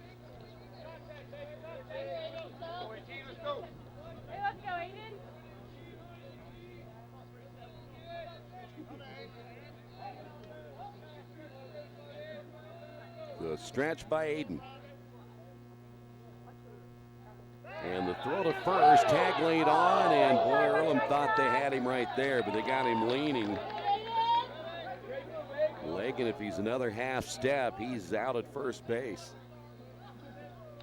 What Legan is doing, he's getting that lead, and he's kind of jumping out onto the green part of the turf. Earlham saw him do that a little bit too many times, decided to challenge him there and almost picked him off. 1 ball, 2 strikes. The pitch on the way, swing and a miss. Turner strikes out. 2 away, and that'll bring up Corbin Kraft. Kraft hit by a pitch his first time up. Now batting, the catcher, number 5, Corbin Kraft.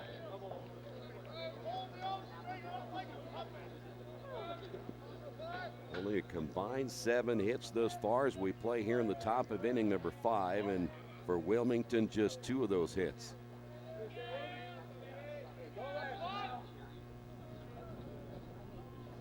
Another throw to first. Wilmington in their first 4 games has stolen only 2 bases. And they've had a couple of runners thrown out here tonight back in the 4th inning. The stretch by Talark. Here's the pitch. That one jams him, grounded foul, third base side.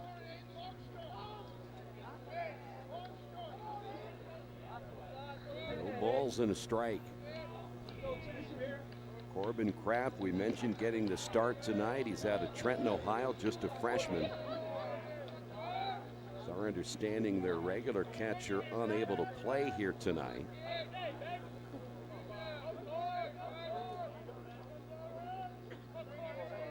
Aiden can get him to ground out right here. Here's the pitch, low and outside, backhanded by Whistle. And the count is even at 1-1.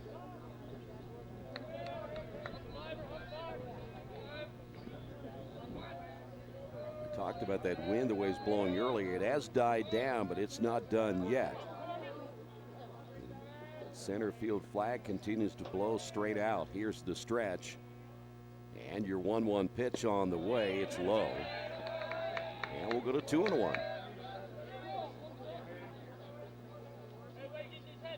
Kraft hit by a pitch in the 3rd inning, so no official at bat yet.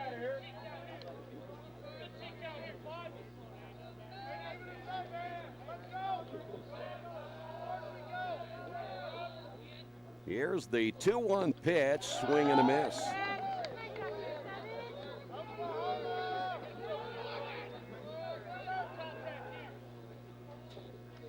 So now do you take a chance if Joe Legan can get a decent jump right here?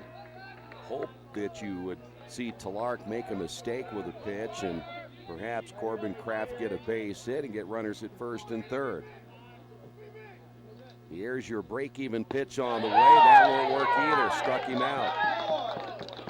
Back-to-back strikeouts for Aiden Talark here in the 5th inning. And for Wilmington, they leave a base runner on. We will head to the bottom half of inning number 5. Earlham on top of this one, 3-0. At the Reed Orthopedic Center, our physicians and support team devote themselves to helping you return to a healthy and active lifestyle. Our expertise includes shoulder, elbow, foot, ankle, hand, wrist, hip, and knee injuries, as well as pain management and rehabilitation and school athletic training programs and sports medicine. We are committed to providing you with the best possible orthopedic treatment that we can. To request an appointment at the Reed Orthopedic Center, call 765-935-8905.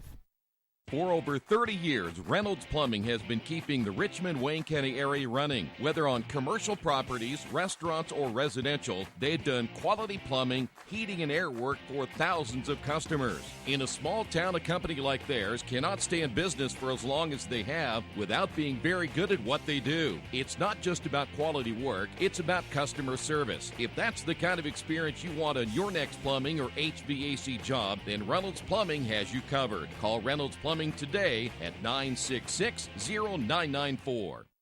For over 30 years, Reynolds Plumbing has been keeping the Richmond-Wayne County area running. Whether on commercial properties, restaurants, or residential, they've done quality plumbing, heating, and air work for thousands of customers. In a small town, a company like theirs cannot stay in business for as long as they have without being very good at what they do. It's not just about quality work, it's about customer service. If that's the kind of experience you want on your next plumbing or HVAC job, then Reynolds Plumbing has you covered. Call Reynolds Plumbing today at 966-0994. Now Mark Chandro will lead things off here at the bottom of the fifth inning. Mark an RBI, in fact a two-run single back in the second, part of that three-run inning. And the first pitch is in there for a strike, 0-1. Mark came in hitting at .393 on the season. Fleischman will come set. Here's the pitch, and it's low. 1 ball, 1 strike.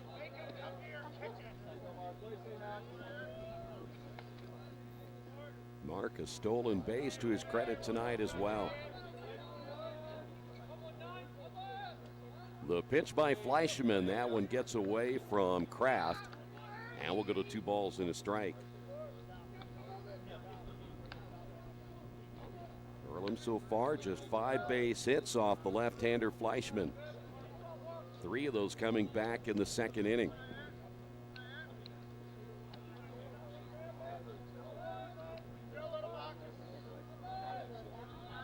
Fleischman comes set, and the pitch caught the inside corner for a strike. 2-2. This is what we talk about. Mark had gone 3 balls and a strike in the second inning. He's ran now 2-2 in this inning, and he started the ball game. He looked at that very first pitch, and that's very rare for him. He flew out to right field. Fleischman again ready to throw. The break-even pitch on the way, low and outside. And it's now 3 balls, 2 strikes.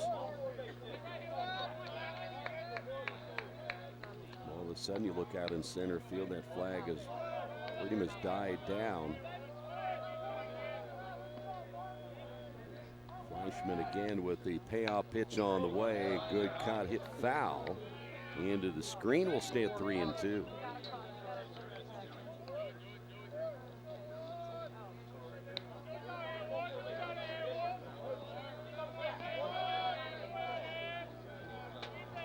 Fleischman, a 1-2-3 inning in the fourth. The pitch on the way, got him swinging.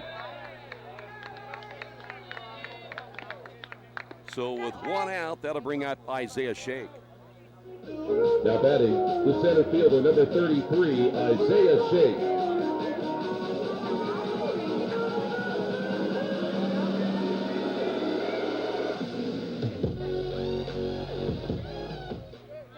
That is now 4 strikeouts tonight by Fleischman. Isaiah 1 for 2, a single in the first inning, struck out in the second. And the pitch is low for a ball.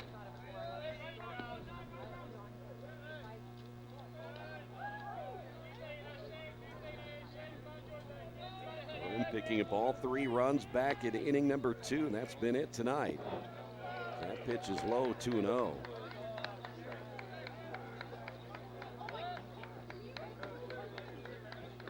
If you're Wilmington, you probably feel pretty good about this one so far, knowing that you have struggled hitting the baseball and you've also had a difficult time in the pitching department, yet you're still in this game. This one hit into right field, base hit. Isaiah Shake with his second base hit. Earlham now with 6 hits and have a man on here in the 5th inning, and that will bring up now Danny Dobb. Now batting, the third baseman, number 7, Danny Dobb.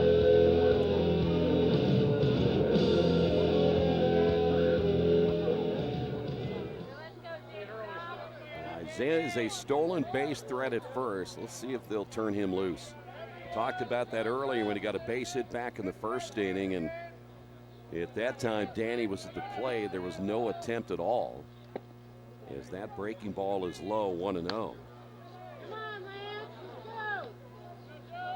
That is Earlham's MO. It's been that way for a long time with Steve Sakasic. Go back to the championship year. They were stealing everything in 2017. That is certainly a product of having a lot of good hitters as well as the throw to first. They want to try to wreak havoc. Make that pitcher think about the hitter. If he makes a mistake, only thinking about what's going on at the plate, but also the guy on base. 1 ball, no strikes. Fleischman gets the sign and he throws to first. This time they're going to make the throw, and did they get the tag? No. Turner was there but couldn't lay the tag on, and Isaiah Shake will get the stolen base. We saw that last time that they nearly had a runner picked off in Pinsour, and the next thing you know, nobody was there to cover the bag. So now Earlham with 4 stolen bases. The stretch by Fleischman, the pitch low and inside. Good job by Kraft. And Danny out in front of the count of 2 balls and no strikes.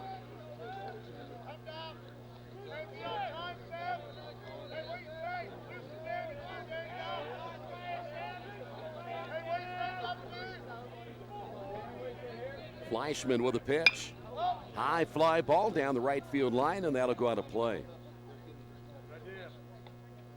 Now, if I'm Fleischman, I'm probably thinking at this point I better look back at second. As we said earlier, with the Quakers' ability to steal bases, they had a double steal between Pinsour and Dopp in the 3rd. He didn't even take a look back at second with Isaiah Shake. And that'd be a tough throw for the catcher Kraft. You got to get it around the hitter. He didn't look again. This time it's going to be a wild pitch as that gets away from Kraft. Now you don't have to worry about it as the runner advances on to 3rd. That'll be the first wild pitch on Fleischman. But now he's behind in the count at 3 balls and a strike.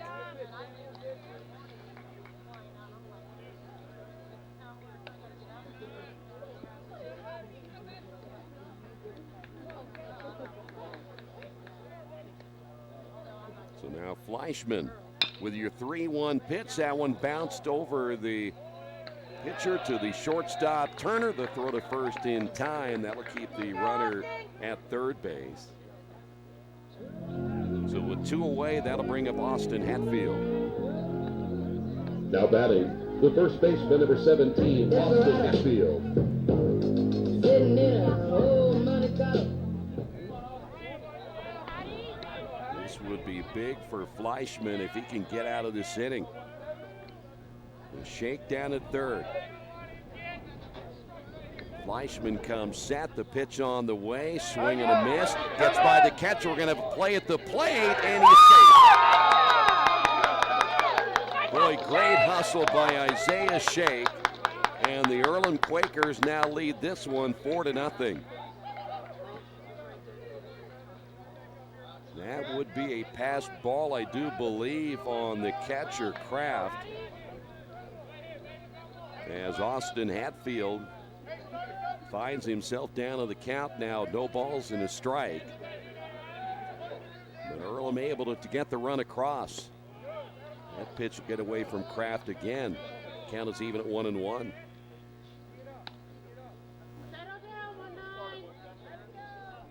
was going to be a close play either way you look at it, but good job again by Isaiah Shake. He got a great jump down at third.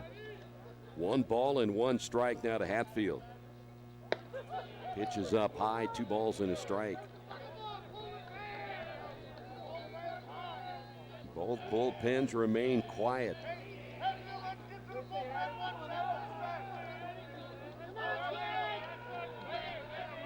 Austin a home run. He has driven in 6, but 0 for 2 tonight. Pitch is just outside, 3 balls and a strike.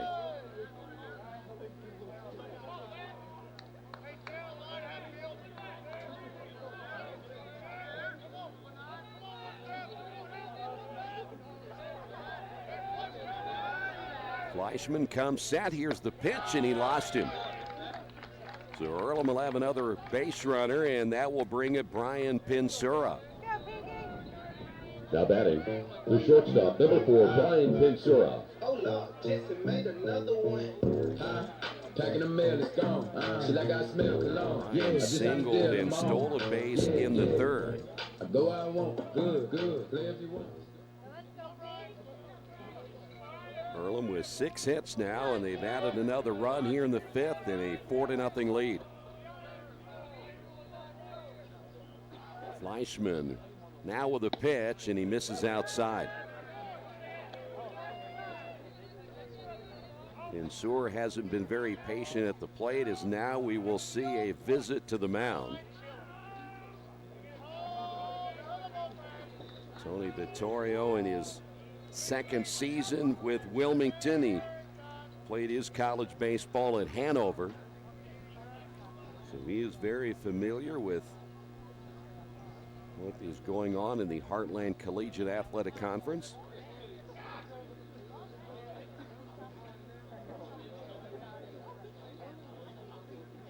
There is nobody throwing in the Wilmington bullpen, so this is not a case where they're going to bring Fleischman out.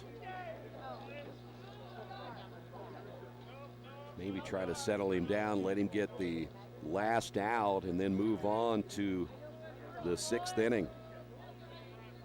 1 ball and no strikes to Brian. Brian did strike out back in the 2nd inning.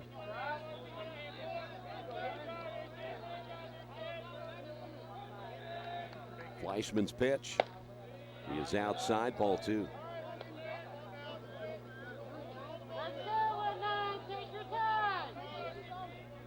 Earlham trying to build on that 4-0 lead as we play here in the bottom half of inning number 5.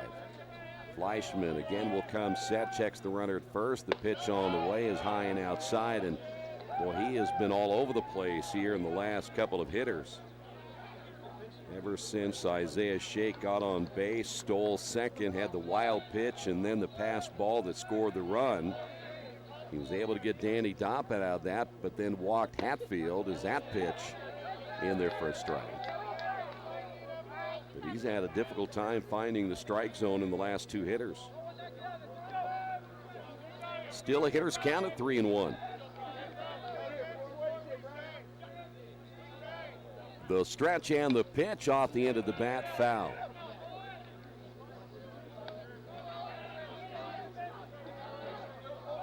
So with 2 away, Hatfield will get a good jump down at first base. 3 balls, 2 strikes, 2 away.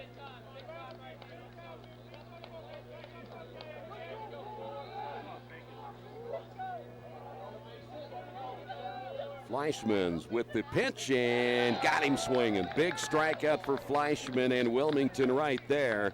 And that'll do it for the Quakers of Earlham here in the bottom of the 5th inning. We'll head to the top half of inning number 6 on the Wesley Bates Wealth Management scoreboard. Earlham on top of this one, 4-0. Our community. It's where we live. It's where we work. It's where we play. At West End Bank, we're not just in the community, we're a part of the community. And that's why we support over 100 programs for local nonprofits and schools, including our financial literacy program that positively impacts countless students throughout the area. You bank locally, so we give back locally. To watch people grow, with endless possibilities. For over a century, Richmond Power and Light has been providing safe, reliable energy to the citizens and businesses of Richmond and the surrounding area. Through their dedicated and talented employees, they are advancing their tradition of exceptional service through new technology, training, and efficiency in everything they do. Richmond Power and Light provides reliable, low-cost energy and technology services in a customer-focused, environmentally responsible, safety-conscious manner. Richmond Power and Light. Together we make powerful partners. And inning number 6, and for Wilmington, it'll be Bauman, Perkins, and Scott all due up against Aiden Talark. Leading things off for Wilmington, the right fielder, number 8, Owen Bauman. Aiden Talark, no runs, just 2 hits. For Bauman, 0 for 2, he has struck out twice. Aiden's first pitch on the way. And that one's hit foul.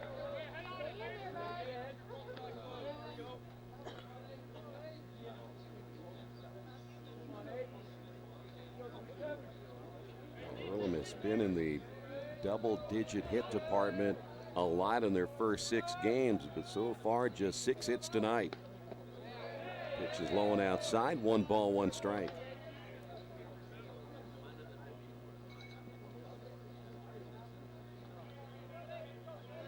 34 hits against Olivet. Here's the 1-1 pitch, up high, 2 balls and a strike.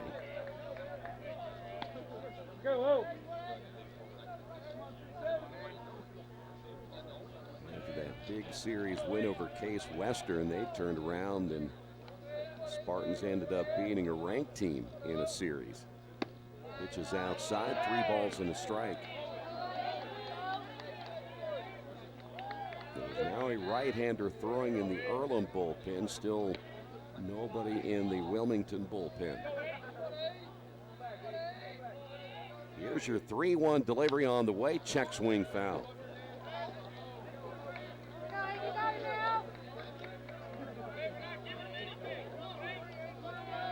For the Quakers, it is Nate Hemrick out of Kokomo High School. 3 balls and 2 strikes. Here's the pitch on the way and got him looking. Boy, those are too close to let go by, and Bauman has struck out 3 times, and that'll bring up Gavin Perkins. Now batting the second baseman, number 9, Gavin Perkins.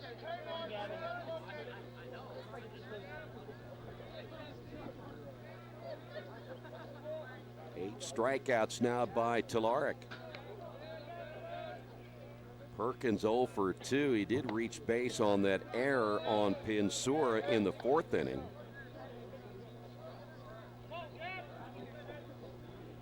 One ball, no strikes now to Perkins.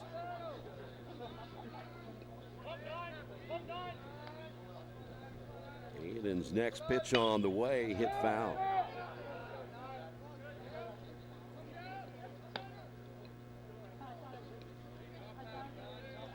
Nate Hemrick has had a good solid beginning to the season, knowing they can bring him out of the bullpen. I'd venture to say they might even use him as a spot starter, but so far Nate has yet to give up a run this year, as that one is hit into right field. That'll be a base hit. So Perkins with a single, and that'll bring up Caleb Scott. Now batting, the first baseman, number 44, Caleb Scott. Third base hit now for the Quakers of Wilmington.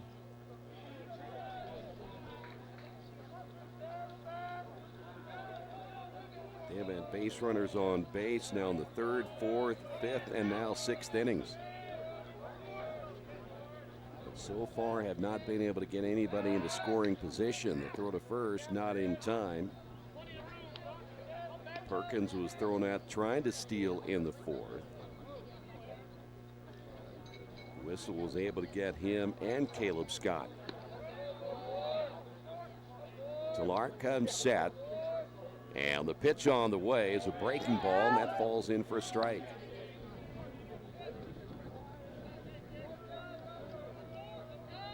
know Scott's a dangerous hitter coming in. We talked about his .429 batting average, a home run. He's driven in just one.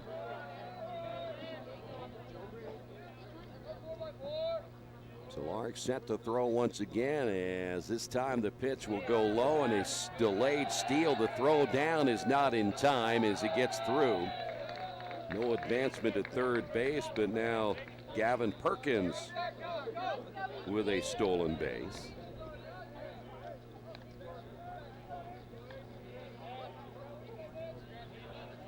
And now for the first time tonight, Wilmington has a runner in scoring position. 2 balls and a strike now to Caleb Scott.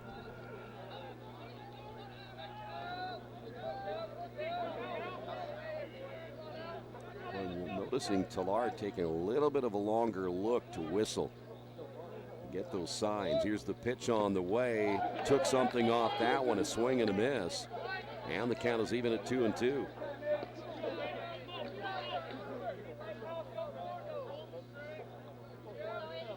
Chance here for Wilmington with the runner in scoring position, down 4-0.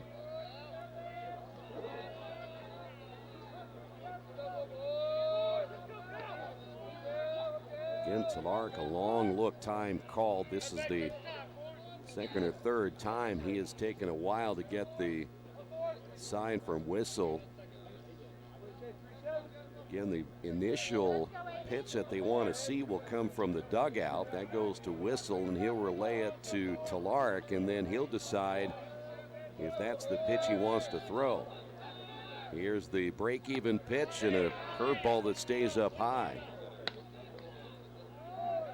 We'll go to 3-2 now on Scott.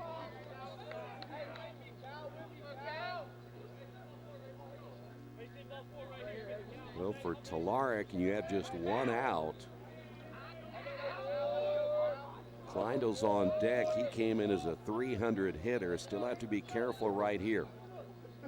The payoff pitch now for Talark. Got him looking. Boy, too close to let go by, and they get Scott. That's a big strikeout, and with 2 away, here is Luke Kleindl. Now batting, the designated hitter, number 34, Luke Kleindl.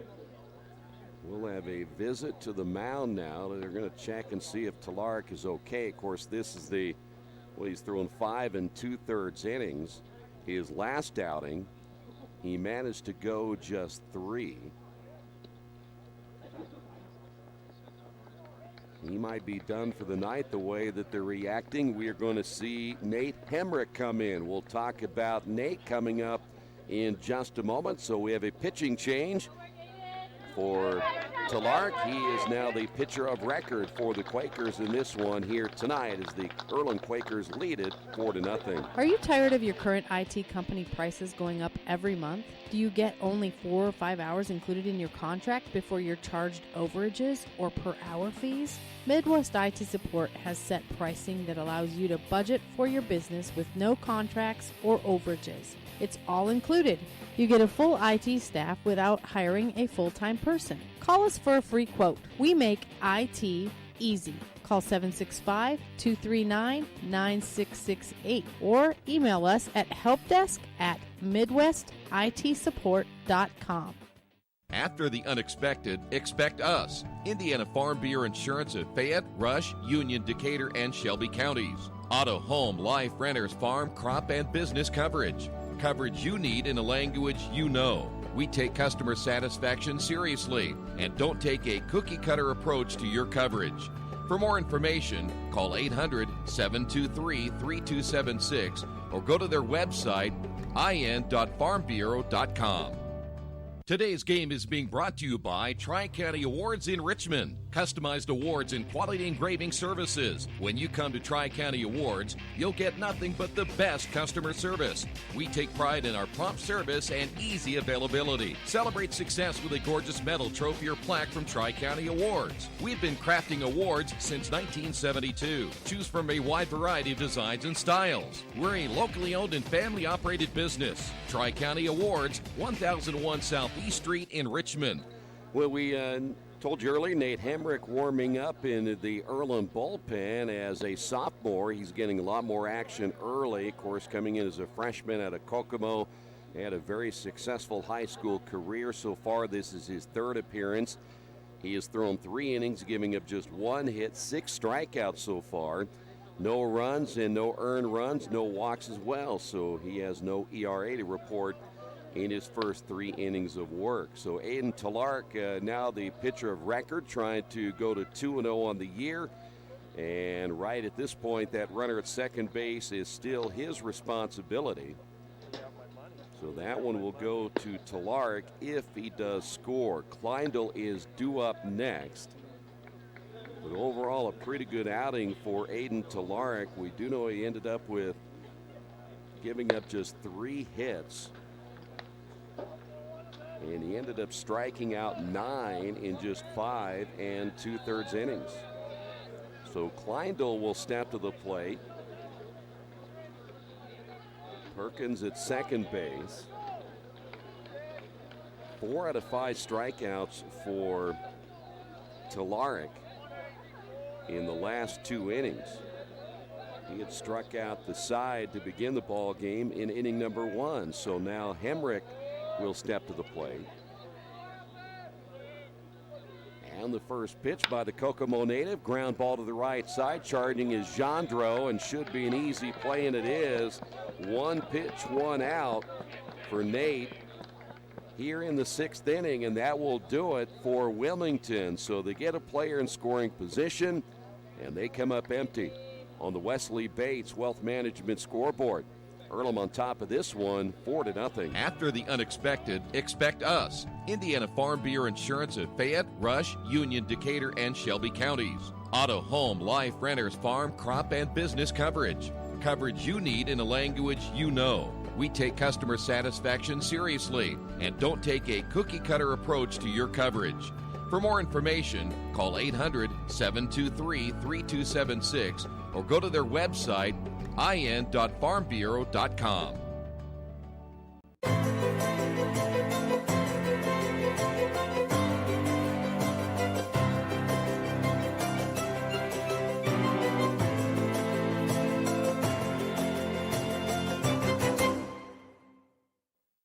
Summit Computer Systems is a full-service computer manufacturing and support company founded in 1997.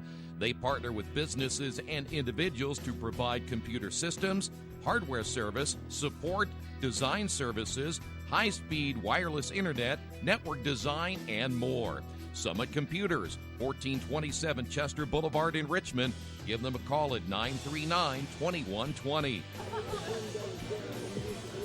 Wilmington will make a change in their pitching as well, as we're ready to head to the bottom half of inning number 6. Jacob Grewan out of Adrian, Michigan. He is a sophomore, 6'4", and they list him at 160 pounds. Boy, get him in the weight room a little bit. See if we can find some numbers for you. I didn't say Avis did said that. He's soaking wet. He might be right, though. See, we'll find his numbers here real quick. But before we do, it'll be Jordan Kuderer to lead things off. Leading off for Earlham here in the 6th inning, the right fielder, number 31, Jordan Kuderer. Sits is now out talking to the home plate umpire. I'm not sure what that discussion would be about at this point, but he's pointing out there to left field. That will give us time to find some numbers here on Grewan. This is just his 2nd appearance, 1 2/3 innings, giving up 6 hits, 5 runs, 3 earned. 1 strikeout, 1 walk, and an ERA of a robust 16.20. And the first pitch on the way is a breaking ball in there for a strike.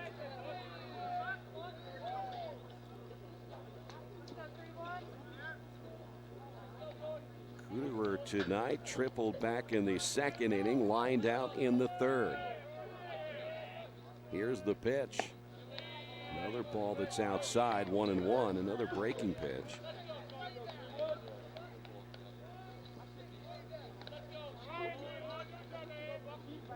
Kuderer came in hitting at .444, leading the Quakers in hitting. The stretch and the pitch. That one another breaking pitch, so we've seen now 3 straight.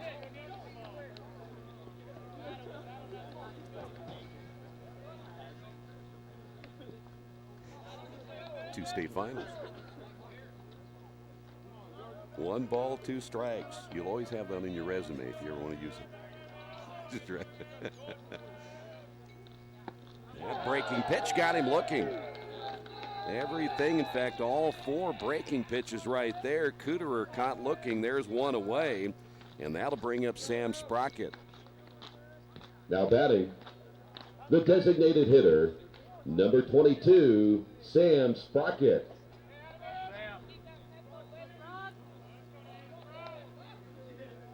Maybe didn't have a fastball.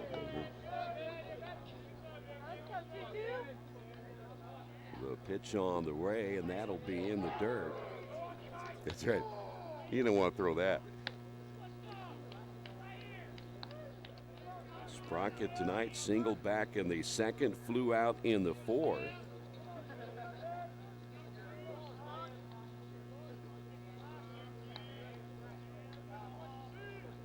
The stretch and the pitch. Inside 2-0.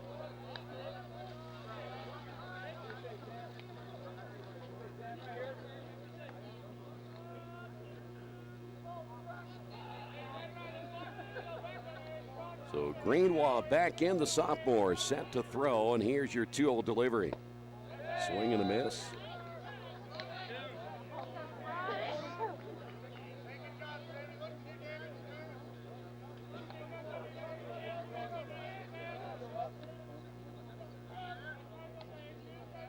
Sam able to get his first base hit of the season in inning number 2. Here's your 2-1 delivery on the way, grounded to the shortstop. Turner charging and throwing, makes the nice throw there, quickly 2 away. And that'll bring up Robbie Shondell. Now batting, the left fielder, number 25, Robbie Shondell.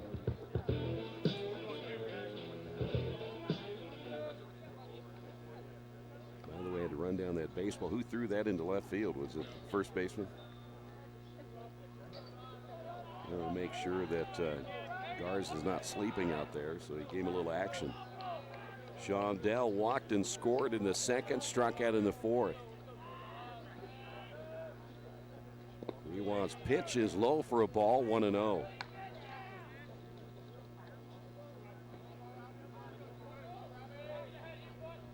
This one so far, the big inning, number 2, where the Quakers of Earlham scored 3 runs and now lead it 4-0. Since then, Earlham's picked up a single run in the 5th, but they've had a more difficult time getting some base hits as that pitch is low and outside.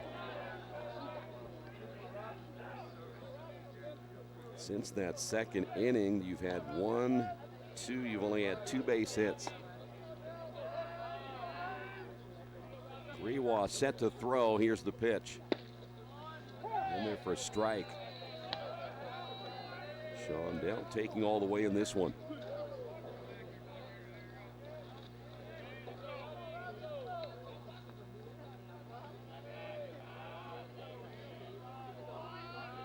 Rewa, another long look as now he's set to throw. Here's your 2-1 pitch on the way, and another breaking ball that misses outside. Now we'll go to 3-1.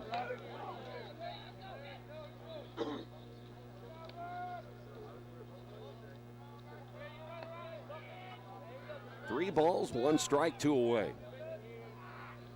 Here's the pitch, and that will jam him as he hits it to the right side foul. Robbie will come back with a count of 3-2.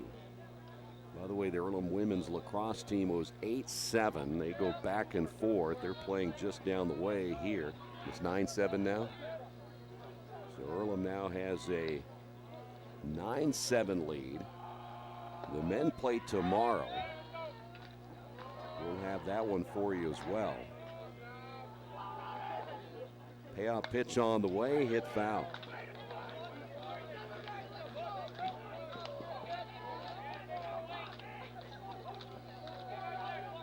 Three balls, 2 strikes, 2 away.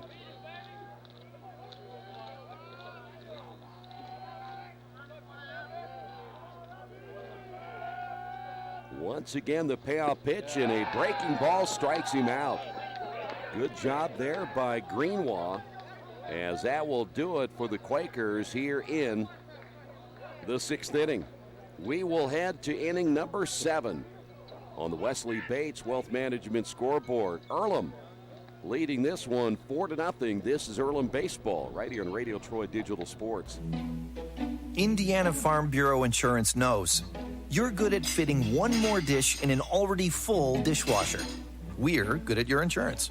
Dad. You're good at pretending to be asleep. Dad. We're good at your insurance. Dad. Start with Indiana Farm Bureau Insurance and stop knocking on wood. Questions about your coverage in Wayne County? Call 765-962-9548 and ask for me, Kevin Shearer.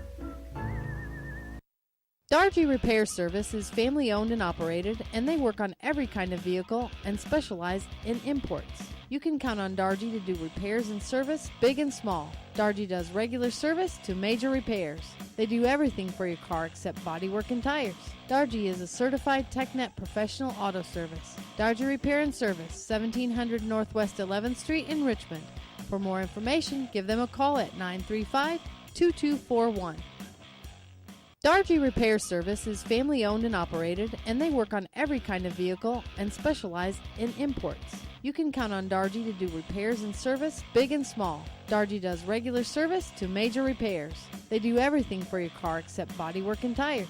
Dargy is a certified TechNet professional auto service. Dargy Repair and Service, 1700 Northwest 11th Street in Richmond. For more information, give them a call at 935-2241. Earlham leads this one 4-0. It'll be Silvis, Garza, and Legan all due up now for Wilmington. Leading things off for Wilmington, the third baseman, number 22, Nick Silvis. Silvis is 0 for 2. This is his first look at Nate Hemrick tonight.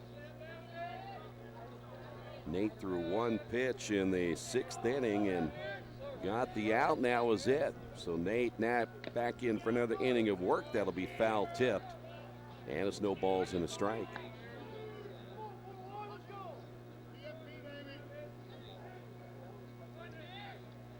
Right-hander in the Wilmington bullpen. So far, things relatively quiet for the Earlham bullpen as Hemrick comes set, and the pitch. Check swing, and they said he went around, and Silva's quickly behind it. No balls, 2 strikes.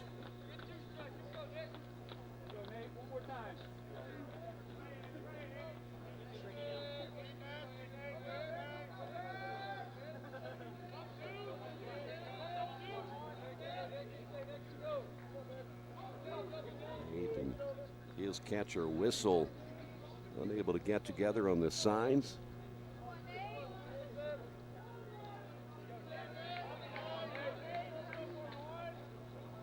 Now the 0-2 pitch. Fastball stays outside.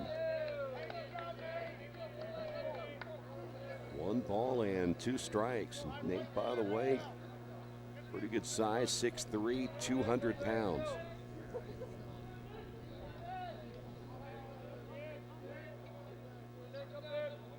Here's the 1-2 pitch, and that's off the end of the bat, foul.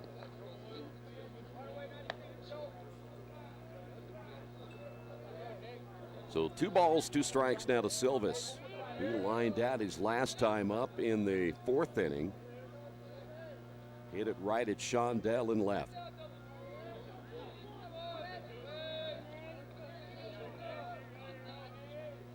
The pitch on the way and missed outside.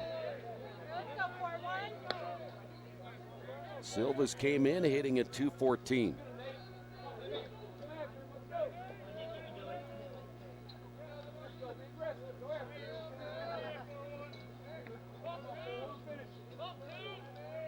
Nate set to throw, and the break-even pitch on the way and just outside.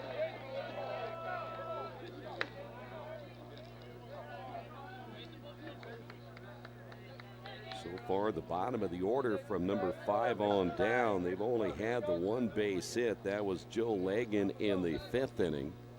And overall, they've managed only 3 here tonight. That one is foul tipped and held on, and a strikeout as Silvis goes down here in the 7th. That'll bring up Moses Garza. Now batting, the left fielder, number 29, Moses Garza. So Nate gets his first strikeout of the night, 1 away. Garza's 0 for 2.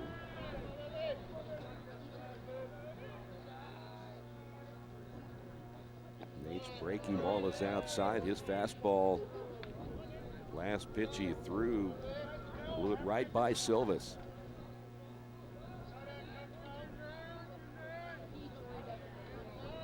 The stretch by Hemrick.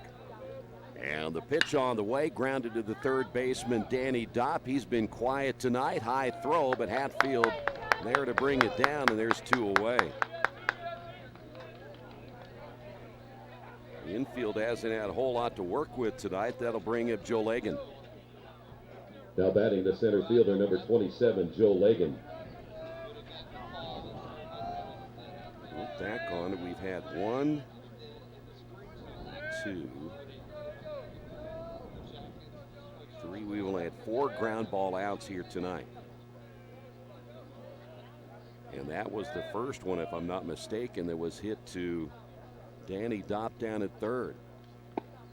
Hemrick's pitch in there for a strike, quickly 0-1. Lagan 1 for 2, a single in the 5th. So far, Wilmington has had 1 base runner get to second base. Ground ball to the first baseman. Hatfield able to knock it down. Hemrick covering the bag, and that'll do it for Wilmington in the top of inning number 7. On the Wesley Bates Wealth Management scoreboard, Earlham on top 4-0. Think about the moments in your life, moments you might miss if you become ill. People often ignore their own health, even when their body is telling them something isn't right. Routine health screenings could be the difference between catching it early when it's more treatable or waiting until it's too late. Make time to have an annual wellness visit. Keep up with routine screenings so you don't miss out on any of your moments. Reed Health's team of experts can keep you in control of your health, making sure you stay right where you belong. Reed Health, right beside you. Since 1994, Beach Automotive has provided motorists in the Richmond area with the most comprehensive auto repair services that include general services, car and truck care, alignment, brakes, tires, engine, transmission, and more. Their goal is simple: to offer the best services available at affordable prices to get you back on the road in no time. For a high-performance vehicle, trust Beach Automotive. To learn more, give them a call at 765-966-8181. Beach Automotive, 110 East Main Street, Richmond. Earlham 4-0, 4 runs, 6. It's a single error, 0-3-1 tonight for Wilmington. It'll be Whistle, Jandro, and Isaiah Shake for the Quakers. Grewa back out once again. His second inning of work. He struck out 2 of the 3 hitters he faced in the 6th inning. But here's Cameron Whistle. Leading things off for Earlham here in the 7th, the catcher, number 36, Cameron Whistle. Can you blow my whistle, baby, let me know. Girl, I'm gonna show you.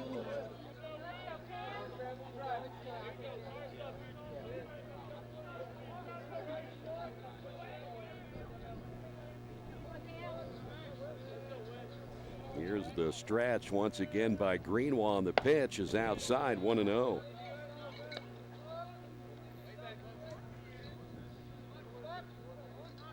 Cameron grounded out in the 2nd, grounded out in the 4th. Right-hander set to throw, and they are really shifted over in center field for Whistle, and that pitch is in there for a strike. Center fielder Lagan on the right field side of second base. There's a big hole between Garza and Lagan in left center. Here's your 1-1 pitch and another breaking ball. I'm going to say that he went around on that one, 1-2.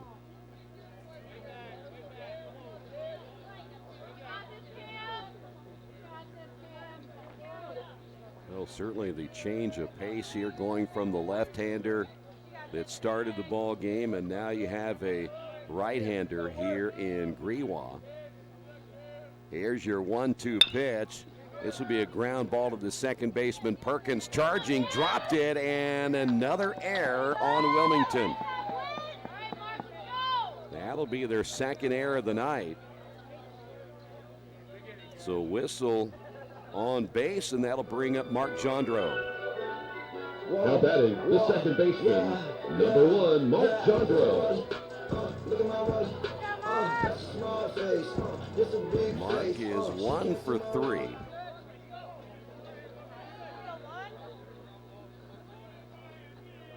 His single back in the second inning. So the first base runner now against Greenwa as his pitch is on the way. The bunt attempt, the throw down is not in time, and that'll be a stolen base for Whistle. And Mark Jandro down in the count of no balls and a strike.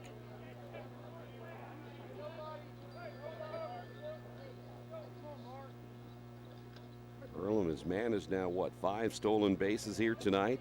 Had a stolen base in the second, 2 in the third.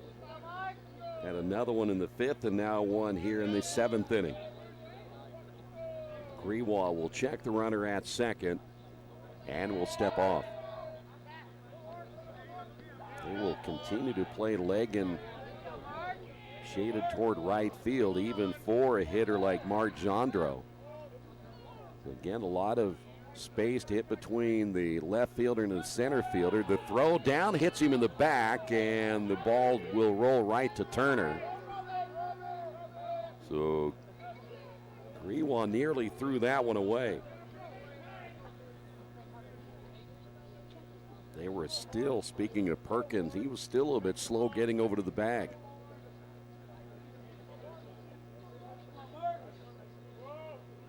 Oh, 0-1 to Jandro. The pitch on the way is another curveball in there for a strike. I have a feeling that Mark might want to look for another breaking pitch right here. Our scouting report, we have a crack staff of scouting report people here. Though he was late to the game tonight, he's still doing okay. Here is the stretch and the 0-2 pitch just inside.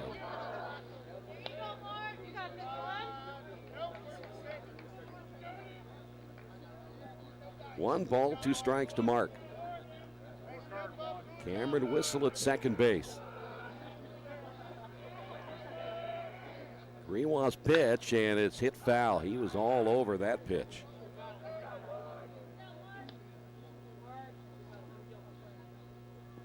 We will stay at 1 ball, 2 strikes.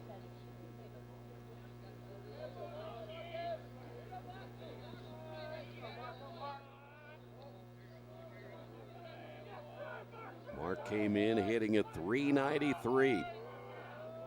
Grewa takes another look at second base. The breaking ball is hit to the shortstop. Turner has a play at third. Did they get him? Yes.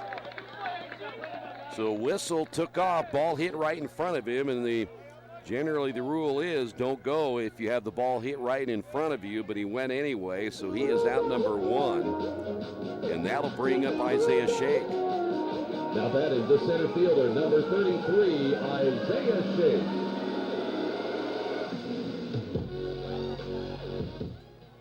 So now with 1 away, Isaiah tonight 2 for 3, has a stolen base. He has scored a run.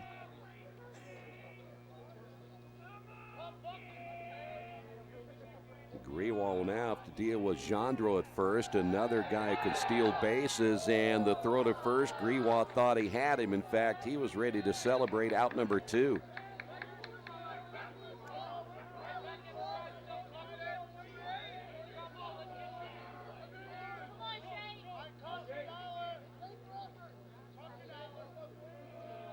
So shake back in. Greewa set to throw. Jandro, good lead down at first base. The pitch on the way. Gets away from the catcher, Kraft. And so advancing down to second base will be Jandro. Wild pitch there on Greewa.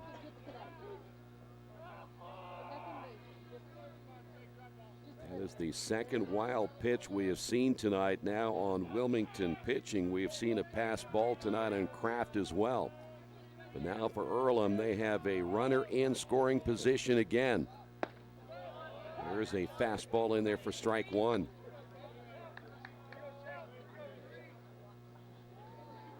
Well, we can tell already it's not a real big mystery that Greewa relies on his breaking pitches. His fastball is not very dominating at all, but he's laid off that pitch most of the night. Let's see what he does here with a count of 1-1.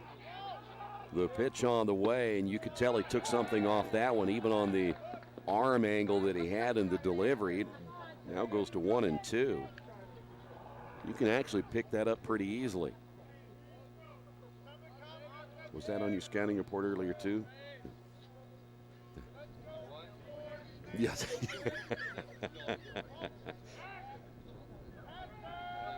I'm surprised you don't have your drums out here then, you know.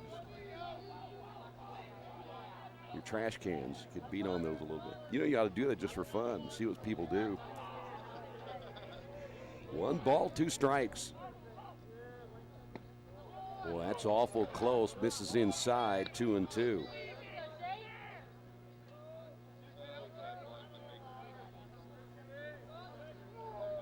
So 2 balls and 2 strikes now to Isaiah Shake.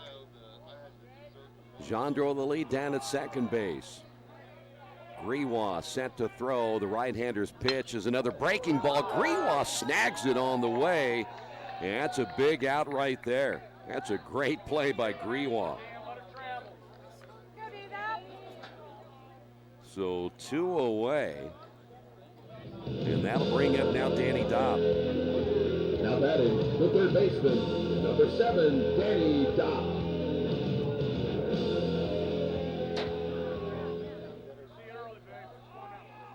So by the nice play by Greewa makes it 2 away. Danny tonight is 0 for 2. He reached on an error back in the third.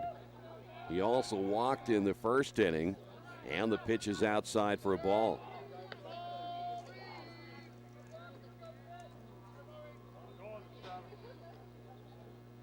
Danny came in with a .625 slugging average. Leads the team in runs driven in with 10 and came in hitting a .333, and that average going down a little bit. There's another breaking ball. 2 balls, no strikes.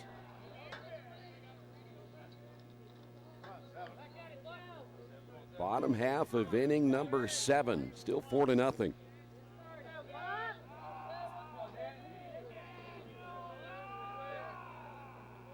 Greewa trying to leave the runner at second base. He'll come set. Here's the pitch on the way, low and away, blocked there by Kraft. And we'll go to 3-0.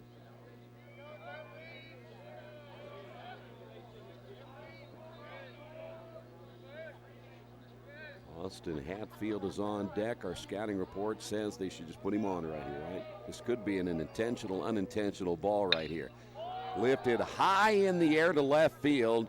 Garza is there. Is he going to be able to make the play? And he does on the run right in front of Legan, the center fielder. But he gave it a ride. That'll do it for the Quakers here in the bottom of the 7th. We will head to inning number 8 on the Wesley Bates Wealth Management scoreboard. Earlham leads it 4-0. Best One Tire and Service has been committed to our partners since 1948. With more than 250 locations in 26 states, Best One puts over 1 million tires on the road every year. Superior tires, expert service, competitive prices. Best One Tire and Service, where the best costs less. Hi, I'm Roger Clark with Best One of Richmond. Because Best One is one of Bridgestone's largest retailers, we offer exclusive Bridgestone savings. Visit us in Richmond to save on Bridgestone tires today. Big Boys Pizza is now open in Richmond, located at 1015 East Main Street, next door to the Civic Theater. The menu has great sandwiches, pasta, salads, and of course, pizza. Come dine in, carry out, or have your food delivered day or night, at home or at the office. Other locations are in Connorsville and Brookville. Bring in a sports ticket after any game and receive 10% off your purchase. Ticket must be dated for the same day as your purchase. Dine in, take out, or delivery, Big Boys Pizza. 765-488-0023. I want to mention Connor Drews has taken over in left field for the Quakers of Earlham. As Nate Hemrick back out once again, it'll be Turner, Kraft, and Bauman all due up now for Wilmington. Leading things off for Wilmington here in the eighth, the shortstop, number 6, Austin Turner. Austin 0 for 2 tonight.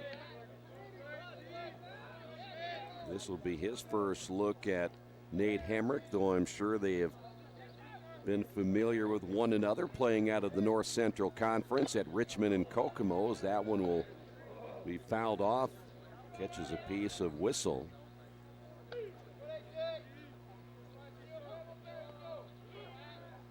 So no balls and a strike now to Turner. 4 straight set down by Nate here in the 7th and actually 6th and 7th innings. Here's the pitch, and the breaking ball stays outside, 1-1.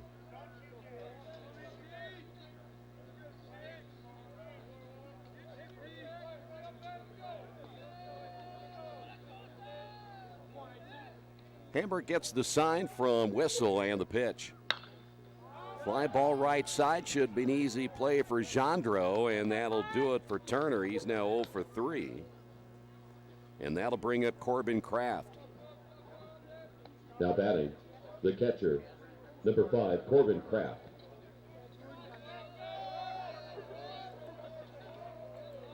So now you're looking at a Wilmington team that's starting to run out of at-bats here tonight. Kraft 0 for 1, a strikeout his last time up back in the 5th inning. The pitch on the way, swing and a miss.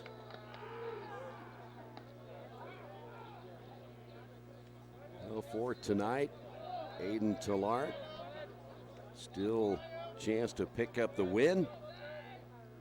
9 strikeouts. There's a good fastball, 0-2 now to Kraft. Quakers hitting wise, of course, Mark Gendreau had the big base hit in the 2nd inning. Able to drive in a couple of runs. The 0-2, well, that didn't miss by much. 1 ball, 2 strikes.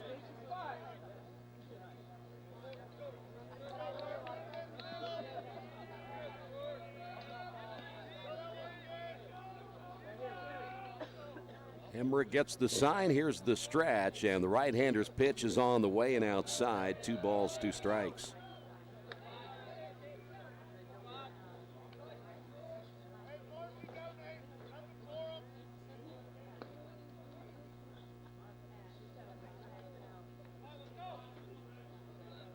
See if Hemrick will come right here at the fastball again. He does. It's hit foul. And we'll stay at 2-2. Kraft is the number 9 hitter in the lineup. Freshman catcher stepping in here this evening for Wilmington.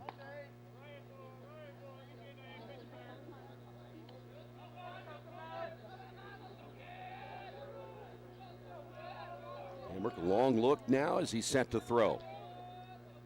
And the break-even pitch on the way. Fastball again, fouled off. So Kraft kind of sitting back right now waiting for that fastball. Nate was able to get the first 2 by him, but now Kraft battling here in the 8th inning.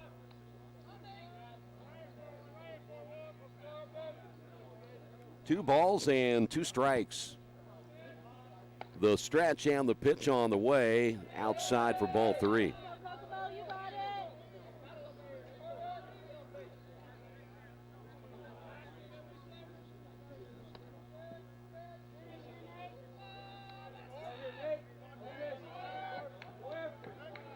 The stretch by Hemrick. And the payoff pitch on the way. Popped him up. Should be playable in foul territory. Hemrick is there, makes the catch, 2 away.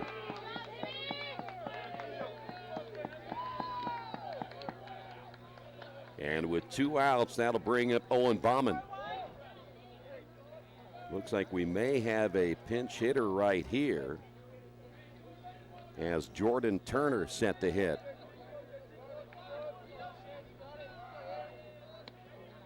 Pinch hitting now for Wilmington, number 21, Jordan Turner. Turner will hit for Bauman, who went 0 for 3 today. And Jordan Turner out of Eaton, Ohio, 5'10", a 180-pound freshman.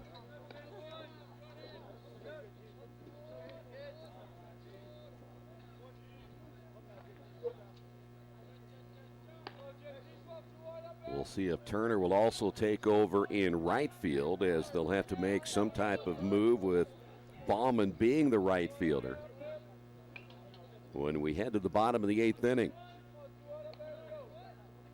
The pitch on the way is a fastball called strike.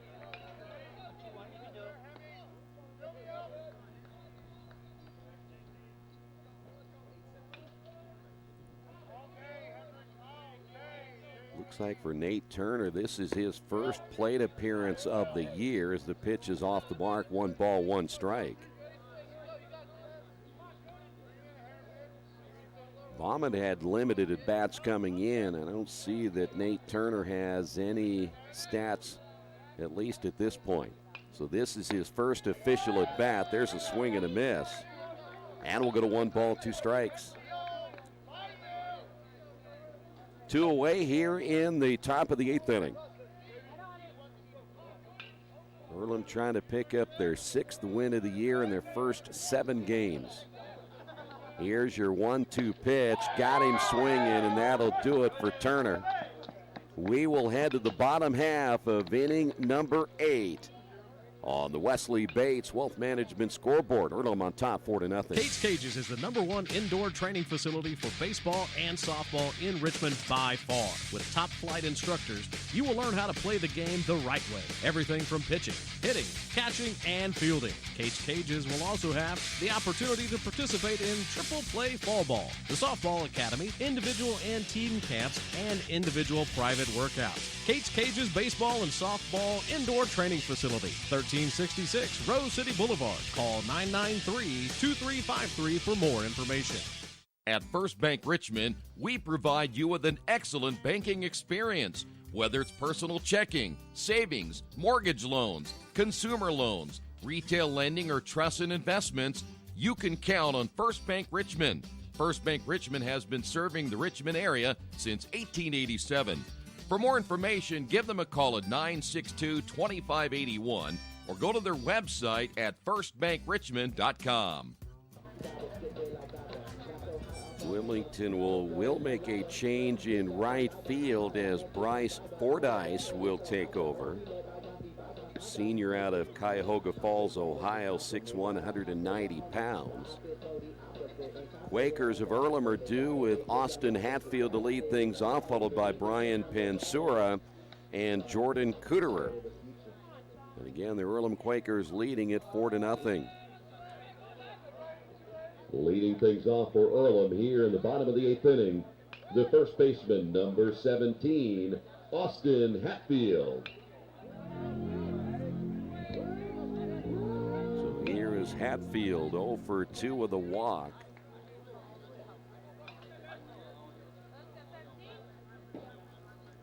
Grewa set to throw once again as he is in for another inning of work. This one is laced into left field. That'll be a base hit.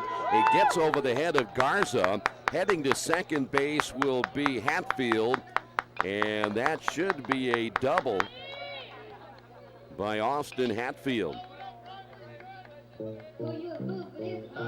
For Earlham, that is hit number 7, and that's going to bring up Brian Pansura. Now that is the shortstop, number 4, Brian Pansura. Pansura 1 for 3, has struck out a couple of times tonight. Earlham has a chance to pick up a little insurance before we head to the 9th inning. Here's the pitch, and the bunt laid down, and a great bunt. Grewa coming off the mound, and he cannot make the play. Hatfield advancing to third, and Pinsur gets the infield base hit, and Earlham now has runners at first and third. No outs for Jordan Kuderer. Now batting, the right fielder, number 31, Jordan Kuderer. Triple by Kuderer back in the second. Earlham now with 8 base hits. There is a right-hander now throwing for Wilmington. Grewa will come set at the belt. And the pitch on the way, runner takes off, no throw, and that'll be an easy stolen base for Pinsura.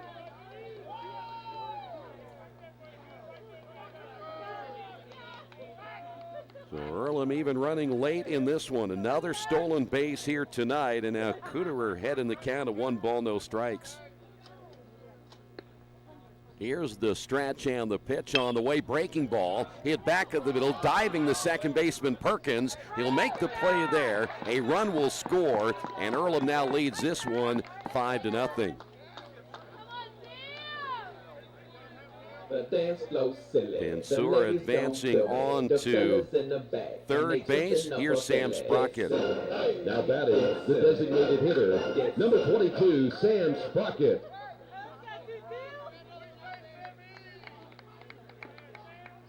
Earlham gets a run there, and now here's Sprocket. He's 1 for 3 tonight. Infield is in.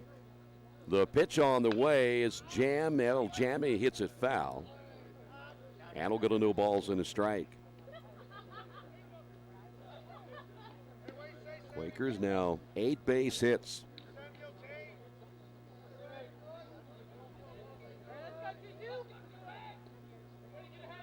Only their second run in the last 5+ innings. Earlham finally gets on the board once again. Here's the stretch and the pitch. The breaking ball stays inside, and that'll even the count of 1 ball, 1 strike.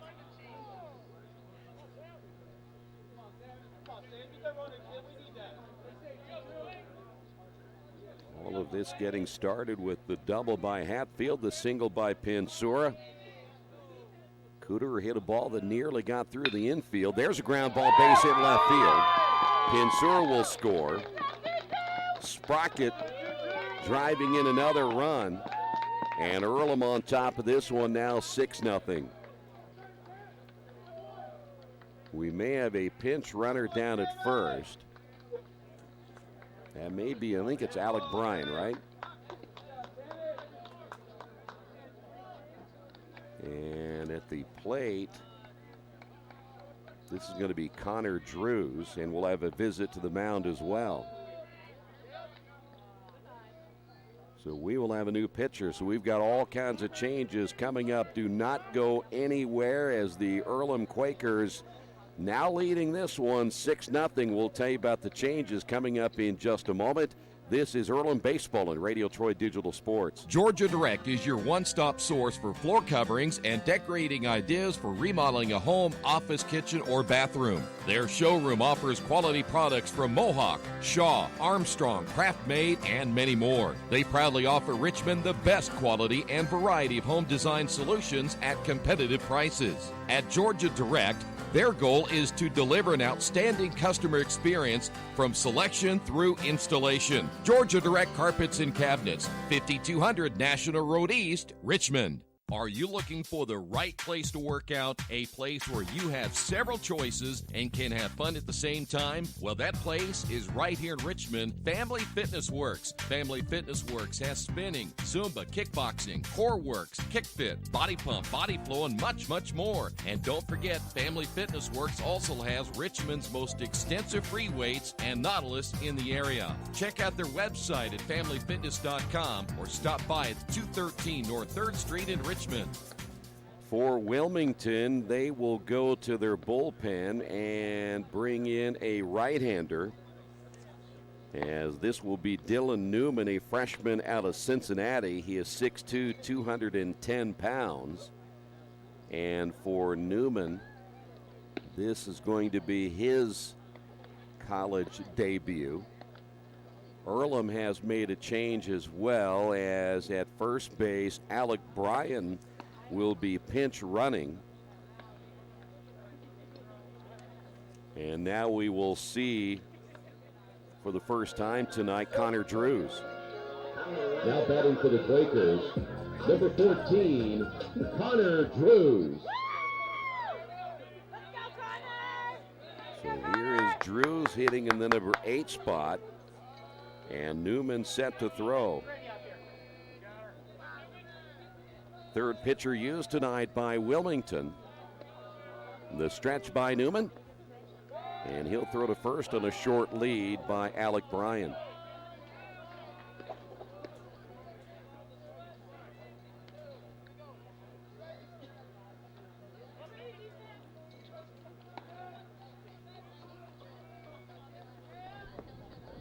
Still just one away here in the bottom of the 8th inning. The pitch by Newman. That was a little bit high. And the count, 1 ball, no strikes. Hatfield, Pinsura scoring in the inning. See if they'll let Alec Bryan run. He takes off. The pitch is inside for a ball, and that'll be a stolen base for Alec Bryan. And the count, 2 balls and no strikes.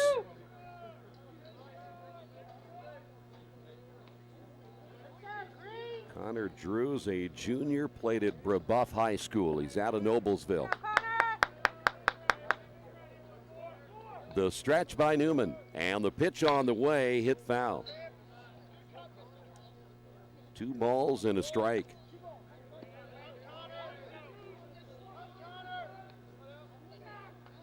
Robbie Shondell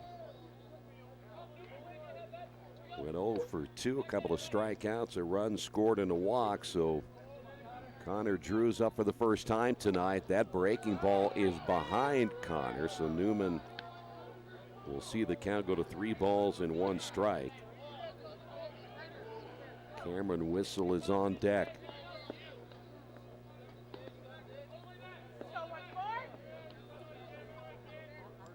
Stretch again by Newman, in the pitch. That's in there for a strike.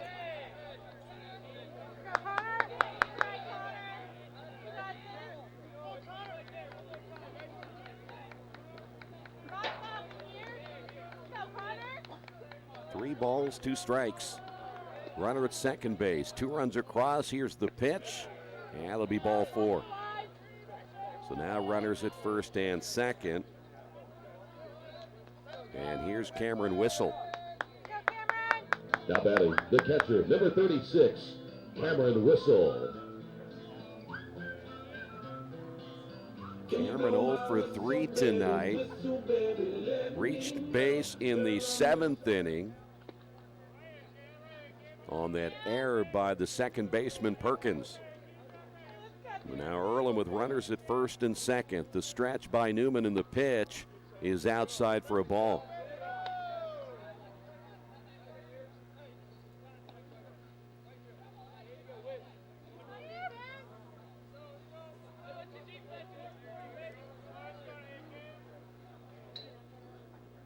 Newman gets the sign from Kraft, and the pitch on the way is hit down the left field line. That's going to be a base hit, could be extra bases.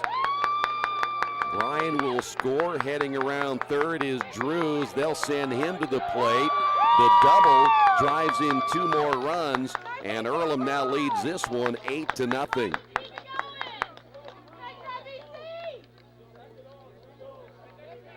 So Cameron Whistle with the second double of the inning. And that'll bring up Mark Gendreau. Now batting, the second baseman, number 1, Mark Gendreau. Well, Earlham coming up with now 4 runs in the inning. Breaking this game wide open. Earlham now with 10 base hits. So Newman, the right-hander, set to throw, and the pitch is outside for a ball. Quakers now just 2 batters away from hitting around in the inning. That's something we were getting used to seeing in that series against Olivet. Here's the stretch. And the pitch nearly hits him as it's inside, 2-0.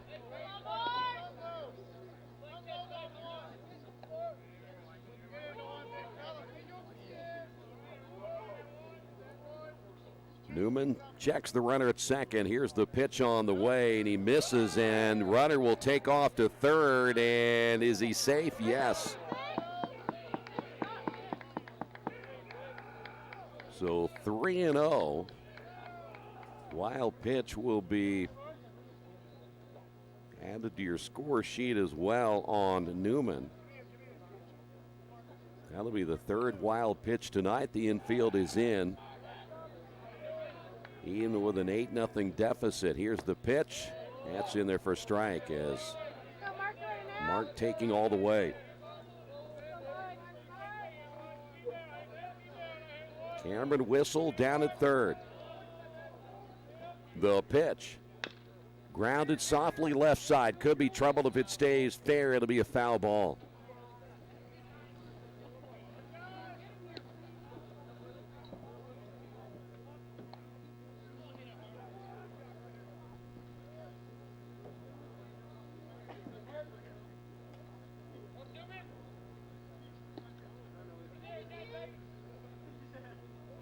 Three balls and 2 strikes. The stretch by Newman. Here's the pitch. And it's off the plate, and Mark will walk.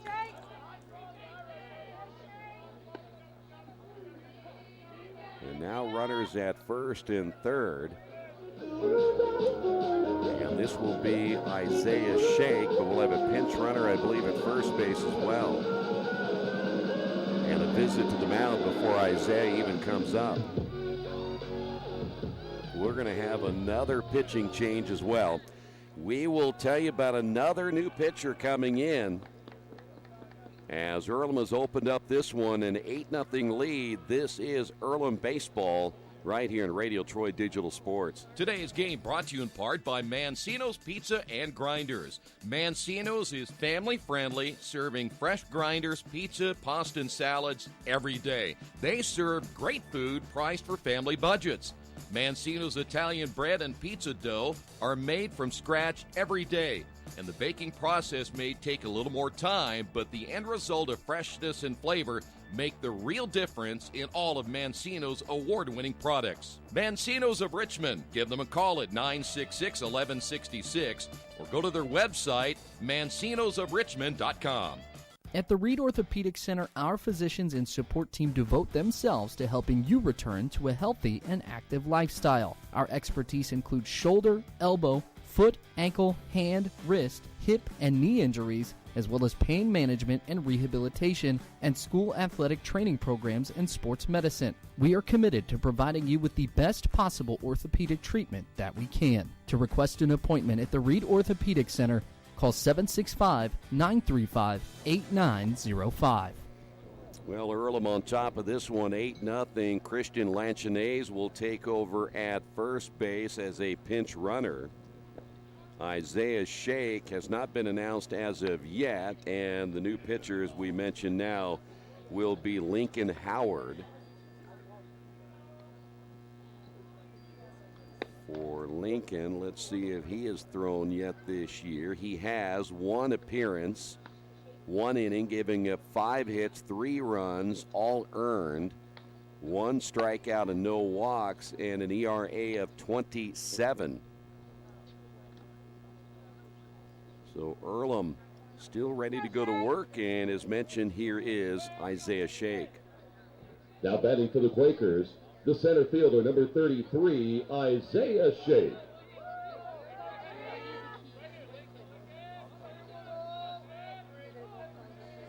So Mark Gendreau is done for the night with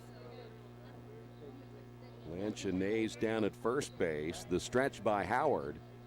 And Lanchonnaise takes off. The throw to second is not in time, and Lanchonnaise will have a stolen base. So Earlham's going to keep running even with an 8-0 lead.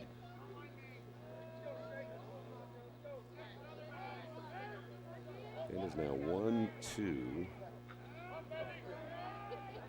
3, 4, 5, 6, 7 stolen bases now for the Quakers of Earlham tonight. The stretch and the pitch, and that's on the inside corner. 1 ball, 1 strike. Now to Isaiah. Let me make sure that's right here. There's 1, there's 2, there's 3, there's 4, 5, 6, 7. That's 8 stolen bases. So Earlham running tonight with 8 stolen bases so far. Here's the pitch on the way. The breaking ball drops in for a strike. It's 1-2. Danny Dopp is on deck, so the Earlham Quakers are about ready to bat around here in the bottom of the 8th inning. The stretch by Howard. Here's the pitch on the way. Grounded to the shortstop, Turner. The throw home. It's going to bounce, and everybody is safe, and another run will score. And that'll be the 3rd error of the ball game, the 2nd on Turner. So Whistle scores. That'll bring up Danny Dopp. Now batting, the third baseman, number 7, Danny Dopp. We've got some words being said now by the Wilmington coaching staff. And I'm sure that they're not real happy that Earlham has been running here in the 8th inning.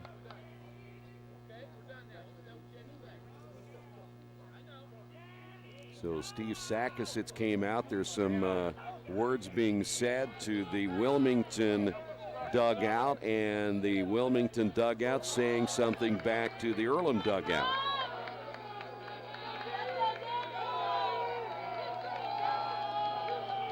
So here's Danny Dopp, and that got the Earlham players fired up.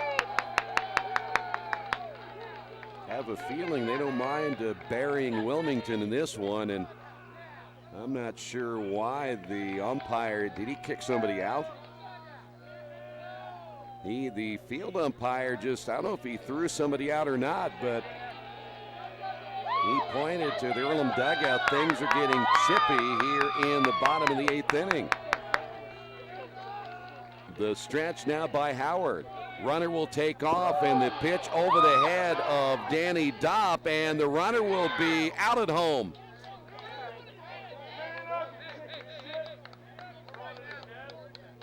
So now Steve Sakasits is back out again. That is the 2nd out of the inning.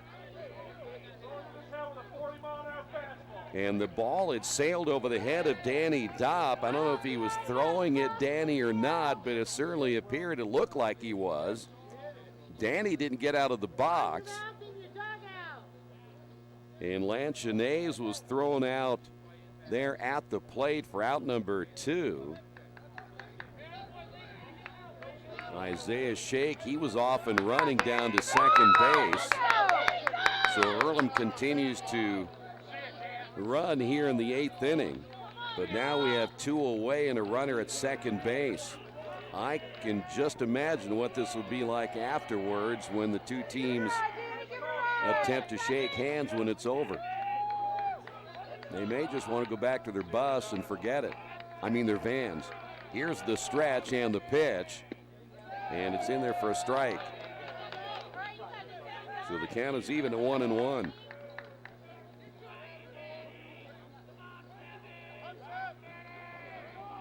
This has been the most lively we've had it all night long. It was getting boring there for a second. Good to see a little spirit on both sides. Boy, the runner takes off to third, and this one is hit deep into right field. Fordyce is there, will make the catch, but Earlham was off and running again. We will head to the top of the 9th inning. Don't go away. Could be interesting as we finish this one out on the Wesley Bates Wealth Management scoreboard. Earlham on top of this one, 9-0.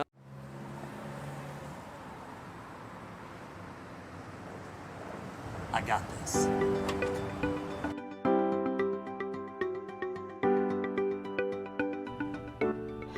I got this.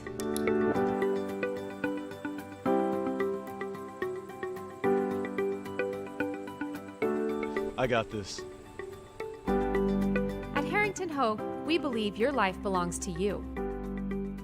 That's why we work hard to make sure that your insurance coverage is the last thing you have to worry about. So when it comes to keeping you protected, we got this.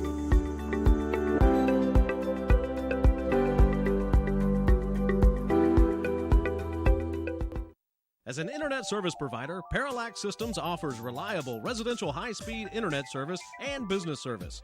With a fiber backbone reaching over 150 miles, we have created a multifaceted delivery system. Our dark fiber leasing has proved beneficial to public and private sectors alike. Parallax serves Wayne County and surrounding areas. Parallax Systems, when speed matters, a division of Richmond Power and Light.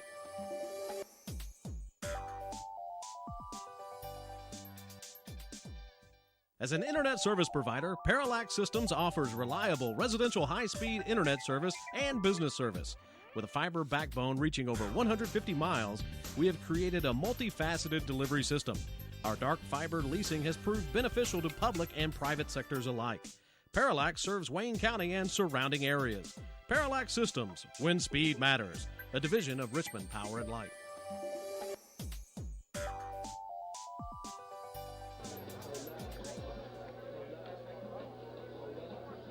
Earlham on top 9-0. Still a little buzz going on downstairs after Earlham just kept running in that 8th inning. By the way, Dominic Michael takes over on the mound for Earlham.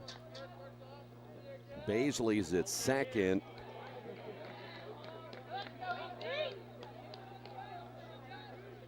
And stepping to the plate, this will be Perkins. Perkins tonight, a single back in the 6th inning, and Dominic's first pitch on the way is a fly ball down the right field line coming over, and will he make the catch? I believe he did. Is that Cooter still in right? Who is? Oh, the other Lanchinaise, okay. So Lanchinaise makes the out, and that'll bring up Caleb Scott. Now batting the first baseman, 44, Caleb Scott. So the other Lanchinaise, Nathan Lanchinaise, is in right. And that pitch in there for a strike.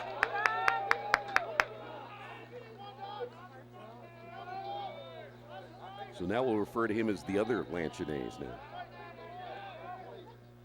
That pitch inside, 1-1.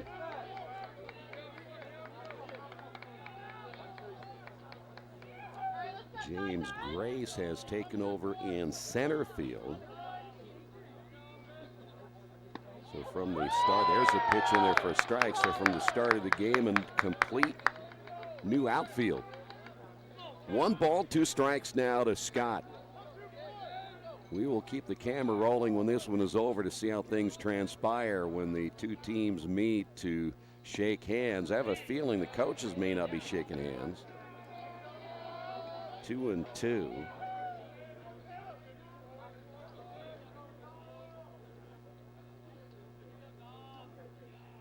Dominic Michael, third pitcher used today by Earlham, and that'll be fouled away. We'll stay at 2 balls, 2 strikes.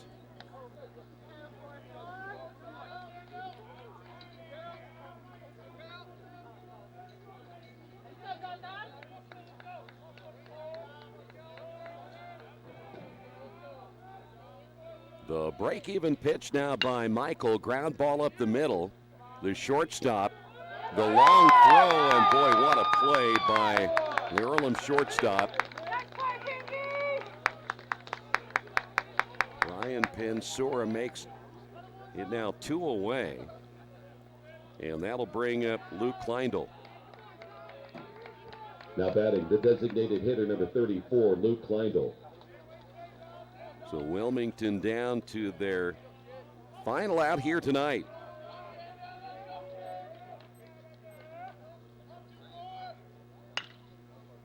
Ground ball back up the middle. Pensora behind the bag, and that'll do it. Final score here tonight, Earlham with the victory. Your final of 9-3. And I'm not even sure that the Wilmington players are going to come over and shake hands at all. Their coach has sent them out to left field, so they are not even going to come over at all. We will take a quick timeout. I don't think the coaches are coming over either, so no fireworks following this one. Your final score, Earlham 9, Wilmington nothing. We'll wrap it up in a moment. New Vision Sports is a program that will focus on the training and improvement of the serious-minded athlete. It includes all ages and skill levels. They'll create a customized workout plan to provide an ongoing motivation and support program that'll help you achieve your training goals. There are 3 reasons to train with New Vision Sports: variety, specificity, and accountability. New Vision Sports. Give them a call at 977-5831 or go to their website, newvisionsports.com. That's New Vision Sports with a Z. Well, Earlham improves now to 6-1 on the season. A 9-0 victory here tonight. The Quakers get the win. Aiden Talark picks up the victory with 9 strikeouts. He is 2-0 on the season. And for the Quakers of Earlham, a big win here tonight with another 10-hit performance. They've been in double digits for the 4th straight game. Next up for the Earlham Quakers, it'll be Kalamazoo coming up on Saturday. It's a Saturday doubleheader. The first game at noon, second game at around 3 o'clock, and then Sunday another noon start time for a single contest there. All 3 games right here on Radio Troy Digital Sports. Your final score, Earlham 9, Wilmington nothing. Thanks for being with us. This has been Earlham Baseball, Radio Troy Digital Sports.